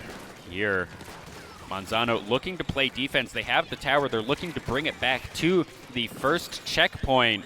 Still in the favor of Sandia by points, but this is a good run for Manzano. Let's see what they're going to be able to do. They're at the checkpoint. Sandia trying to put up a good defense, but that's going to be the checkpoint coming down halfway. And that's going to be 73 to 74. Such a close game, but Manzano on this tower still pushing it. It's a very back and forth game for both sides. Manzano got through checkpoint, so they're going to be at a much better position going forward because they don't have to do that again. But now the checkpoint just needs to be taken by Sandia and a little bit farther. 74 to 78. Sandia looking for this. They're on the checkpoint, but they lose it, or they're on the tower, but they lose it here. The Kraken being used once again. With not too much effect. Here, the checkpoint is going to be taken, I think, by Sandia. They have it. They are going to pass it now. Are they going to get the lead? They take it back. Sandia here trying to keep pushing, looking for that second checkpoint. And the Blaster's trying to take tower, but there's also people to his side, so he needs to be really aware of everything that's going on around him. Absolutely, but that is going to be Manzano taking the tower back. What is Sandia going to be able to get back here? That is going to be the Kraken trying to just buy a lot of space for the rest of the team. And it looks like it is going to be good. Still 52 is going to be the number 2 beat, but so many players are getting splatted here. So many are going down as every team is trying to just keep the lead, trying to get on the tower. Looks like Manzano has control of it, but they will need to push through the next checkpoint, I believe, to get the lead back. They won't need to push through the checkpoint, but they're going to have to go to it at least to get that lead. Here, Sandia looking to get their lead even bigger, maybe push for the win here. 1 minute remains. Still Sandia in control of the tower, looking to get it to this next point. They have the tower, they lose the tower, they take it back. Changing hands back and forth. Oh, that's a good wipeout. That should be a good push right here. That's checkpoint 2. Should be going over into the side of Sandia. They're looking to bring this to a game 5. Surprisingly got off tower there, and 30 seconds remain. Manzano want to stay on this tower. They need to push for the next 24 seconds. They need to be able to get through the next 2 checkpoints, or at least the next one. What can Sandia do about it? They really need to stay on tower here, and they have only 10 seconds. But if the enemy gets on the tower, that instantly ends the overtime. Absolutely. Here, Sandia looking to just stay in control. That is a good crab robot nearly going down, and that's going to be Sandia tying it up. Sandia bringing it to a game number 5. Well, you keep getting your wishes. Absolutely. First the decisive in the splat zones, and then the back and forth and the tower control. That was quite the back and forth right there. These teams are so evenly matched. It's great to watch, but this is going to be game number 5 here. We are going to go to the Clam Blitz. We've only seen this once before on the day. And it was a while ago. And it's finally refreshing to see some new game modes coming back, some tower control and some Clam Blitz. Offers a little bit more variety into the game. Absolutely. So Clam Blitz, it's a little bit of a weird mode. You pick up clams, they turn into a football, and then you throw it at a target. Yeah, that's it. And you get points, but there's 100 points, and you're trying to get down from 100. Yes. It's like the splat zones where it's counting down. Yes. You're just going to get that to 0. So here, I don't know if these teams are comfortable in the game 5s. Right. We'll have to see. They may not practice Clam Blitz all that much because they're not expecting to get to these game 5s. So we'll have to see here if they're comfortable, what they decide to go with. Right. And hopefully for us, for everyone in the audience, for all the viewers, that this is going to be a banger of a game number 5. Right. We saw that in the first series, hopefully the first and the last. Yeah. I'm excited for it to pay off. It's been all right, and this is the last one of the day for Splatoon, and I'm glad that it went to game 5 just so that we can see more of this awesome game. Absolutely, and I think especially after this, I'm excited for next year. Because after this, if you're in the audience, if you're on one of the other teams here, you're looking at maybe your classmates here on stage and saying like, oh, I want to pick up that game. That looks like a lot of fun. So I'm excited to see this next year, see if it grows. I believe we did see quite a bit of growth between the years in both Smash and Mario Kart. Yeah, there was a lot of growth in between those. It went from only like a few hundred kids to around like 1,000. So 1,600, quadrupling the number of participants in NMAA Esports over the last between the 21-22 school year and the 22-23 school year. And here we are at the finals, the culmination of everyone's seasons. And this is going to be the last Splatoon game of the season, Game 5 of the 5A Championships. Yeah, everybody's put in so much work and so much dedication into this. it's often a lot doing other things along with the Splatoon games every week. So all these players have put in tremendous, I lost the word. Just a lot of effort. I mean, you as a winner here in 4A, 3A? 4A. Yeah, so you know what it takes, what everyone here on stage is doing week in, week out for the last school year. Right. So here, this is where Game 5, you don't want to have all of that effort go to waste. Yeah. Of course, if you lose here, you're still second. That's still pretty good, but you want to take the gold home. You really do. And second isn't bad, and there's always going to be next year. Absolutely.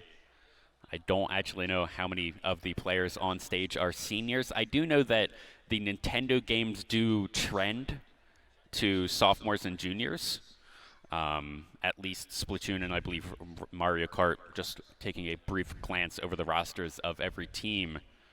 I think Smash, I think there's a whole bunch of seniors in that, but that's also a more, it is a team game with how it is set up in Play versus NMAA, but it's also, it's a 1v1 game. Yeah. They just force the rule set into being a team game. Yeah, there's a little bit of strategy in that, in which players you play first, but not like nearly as much as a game like Splatoon or even Mario Kart, where it is a full-on 4v4 action. Right. As we are seeing ready checks here for both teams in the lobbies.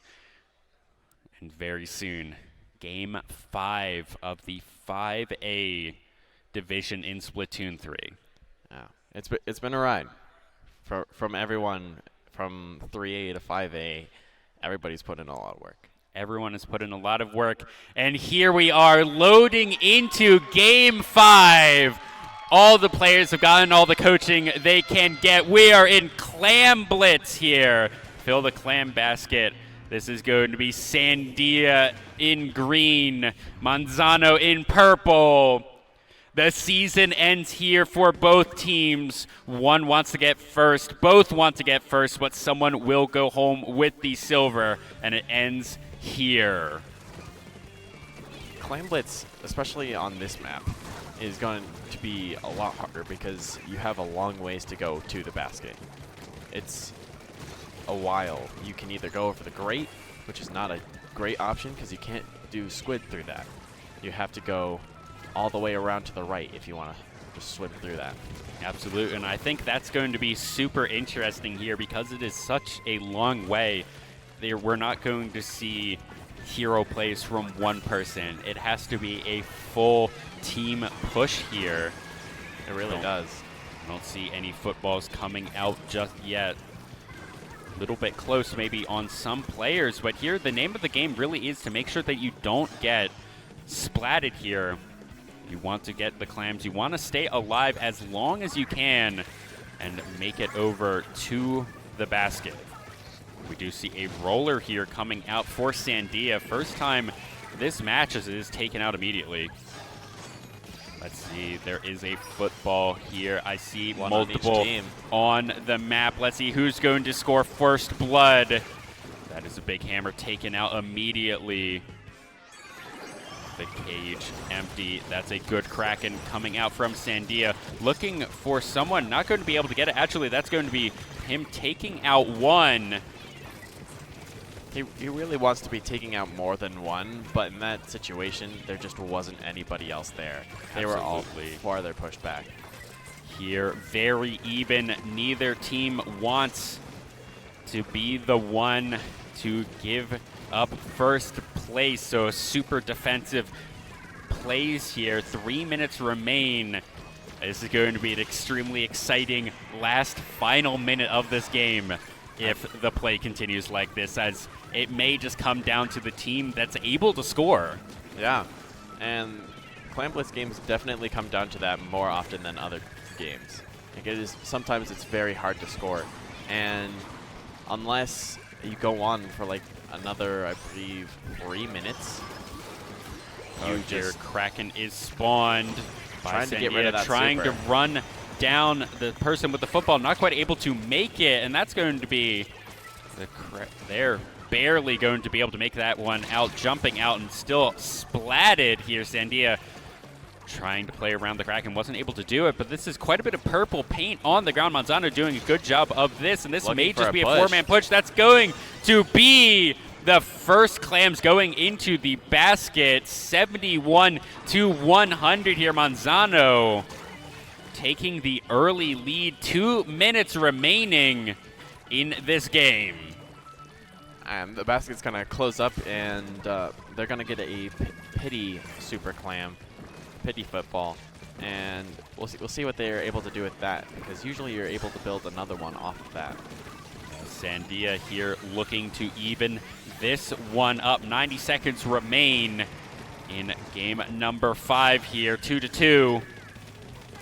As we do see people just collecting their clams right now, trying to get a good 3-4-man push. That was 2 down from Sandia. Let's see what they're going to be able to do. Gets the super, unable to throw it in, but that's a bad place for all the people to be, and I think they're going to get that. Let's see if they're going to be able to pick it back up, and they are. This is really good defense from Sandia. But while they were doing that, they only had one person, so they snuck in another one of those super clams to break the basket. Absolutely. 1 minute remain. Manzano in the lead here. Sandia want to get a football, want to get something into the basket here. 45 seconds remain. What is Sandia going to be able to do? You're trying to get the high ground here with the roller. Fortunately, not the greatest high ground weapon right there. Also running low on paint, it looks like. Yeah, that weapon that he's using uses up a lot of paint, but it can be really strong. Breaking the barrier. Breaking the barrier. Let's see what is Sandia going to be able to do. Missed. They're looking. They're trying to put in clams. Are they going to be able to do it? They take the lead with 15 seconds remaining. 10 seconds. 10 seconds, Sandia I think it's going to be overtime. They're going to get overtime because of the pity super. Are they going to be able to do it? Are we going to go into overtime? Here we are in overtime. Sandia. All they need to do is score. They want to get a score here. Let's see what they can do. But that's going to be a football. Manzano, what can you do? That's it. And that is going to be game number 5. Oh, that's so unfortunate. That's so unfortunate. And that will go to Manzano. The most exciting 30 seconds I think we've seen so far. I think so as well. That was very tense. Sandia, just a little unfortunate. They had another super. They just missed the basket. Unfortunate for them. Congratulations to Manzana School High School here for winning the 5A championship in Splatoon. The runner-up, Sandia High School, a hard-fought victory. A hard-fought game.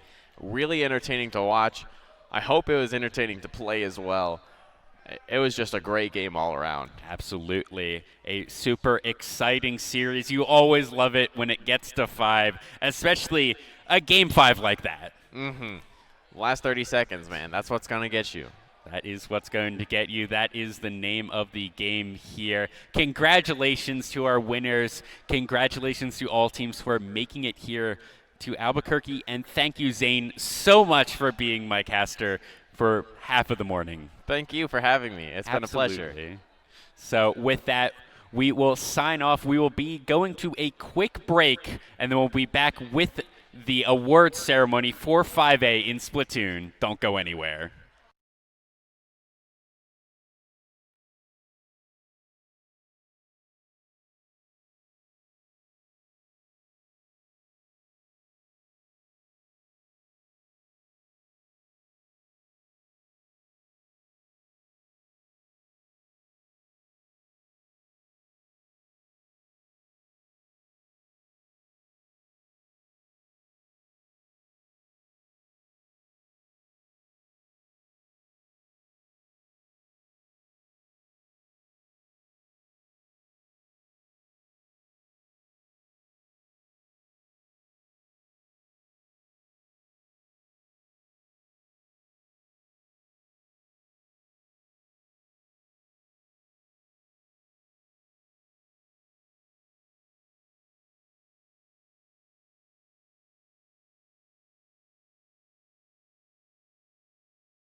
Hello, everybody, and welcome back. We are going to get into our award ceremony for Splatoon 3 in the 5A division. So, without further ado, our fourth place team, La Cueva High School, with Elena Graziak. You go.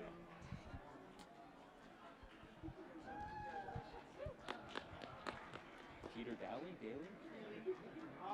Daly or Daly? Daly. Peter Daly.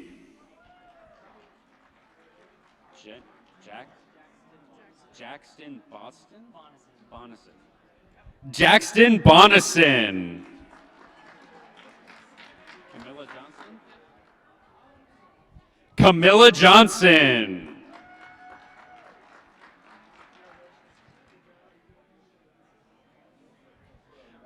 Justin Rivers.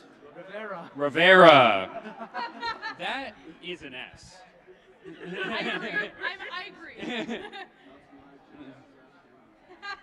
Hubert Daly. Hubert Daly.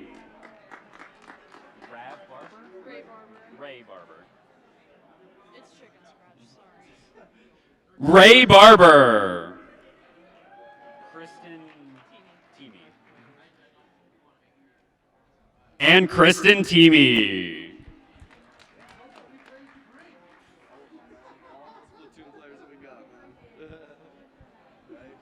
With head coach Nicholas Romero.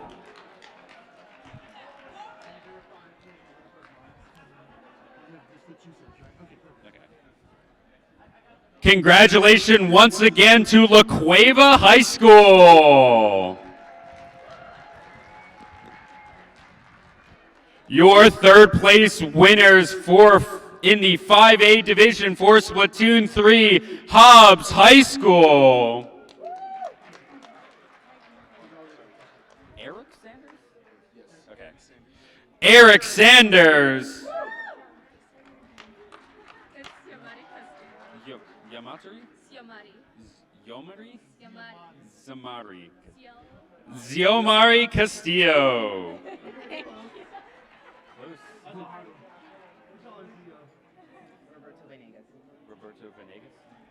Roberto Venegas. I got Jacob Campos. I can do that. Oh, Kevin Ruther? Yeah. Kevin Ruther. I guess. Okay. Yeah, Jacob Campos? Yeah. Jacob Campos. I can do Don Harrison. Yeah. That's easy. And Don Harrison.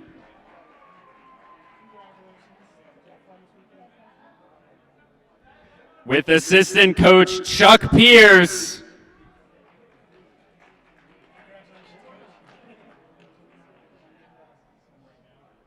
And head coach Anna Burns.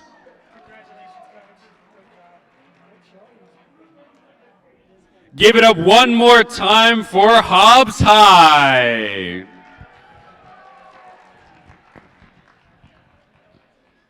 Your runner-up for state champion in 5A for 2023 in Splatoon 3, Sandia High School. Matthew Webster.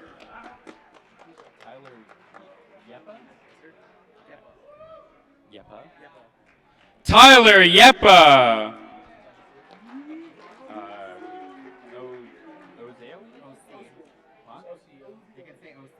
OCL, what's your last name? Murguia. Oziel Murguia. Lincoln Grissom. Lincoln Grissom. Is Jaden Lemaire.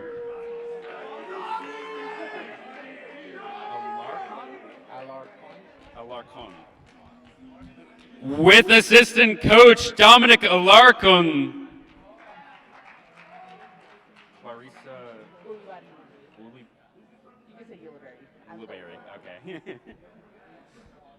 And head coach Clarissa Ulibarri.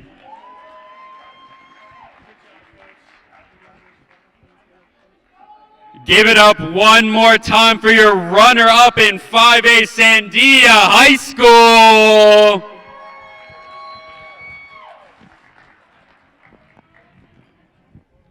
And your state champions in Splatoon 3 for the 5A Division, Manzano High School.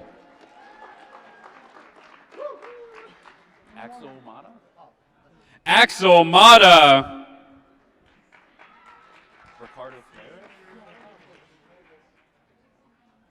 Ricardo Flores.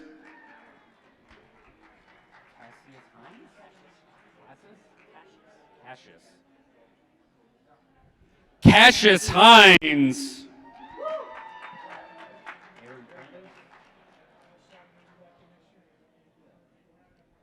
Aaron Prendez.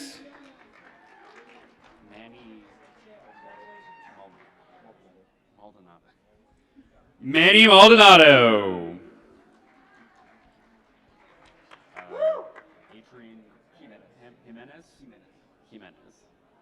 With assistant coach Adrian Jimenez. Anthony Strickland. Additional assistant coach Anthony Strickland.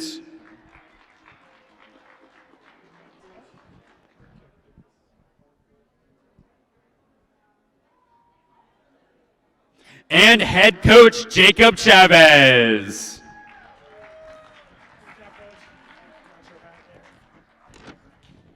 Let's give it up one more time for your finalists in 5A for Splatoon 3, Manzano High School.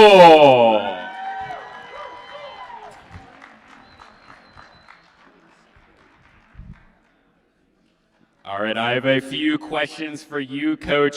So first off, how do you keep your team calm and collected going into a Game 5 like that? We did a box breathing exercise I learned in yoga. Awesome. So have you had like a favorite moment this season with your team? I mean, this one was fantastic. Watching them grow over the whole season has been incredible. I've seen friendships form that maybe wouldn't have. I've watched them grow in communication, and it's just been an incredible season with these guys. Awesome. How do you plan on celebrating? We're going to eat a whole lot of pizza on Monday. Awesome. Congratulations once again. Thank you.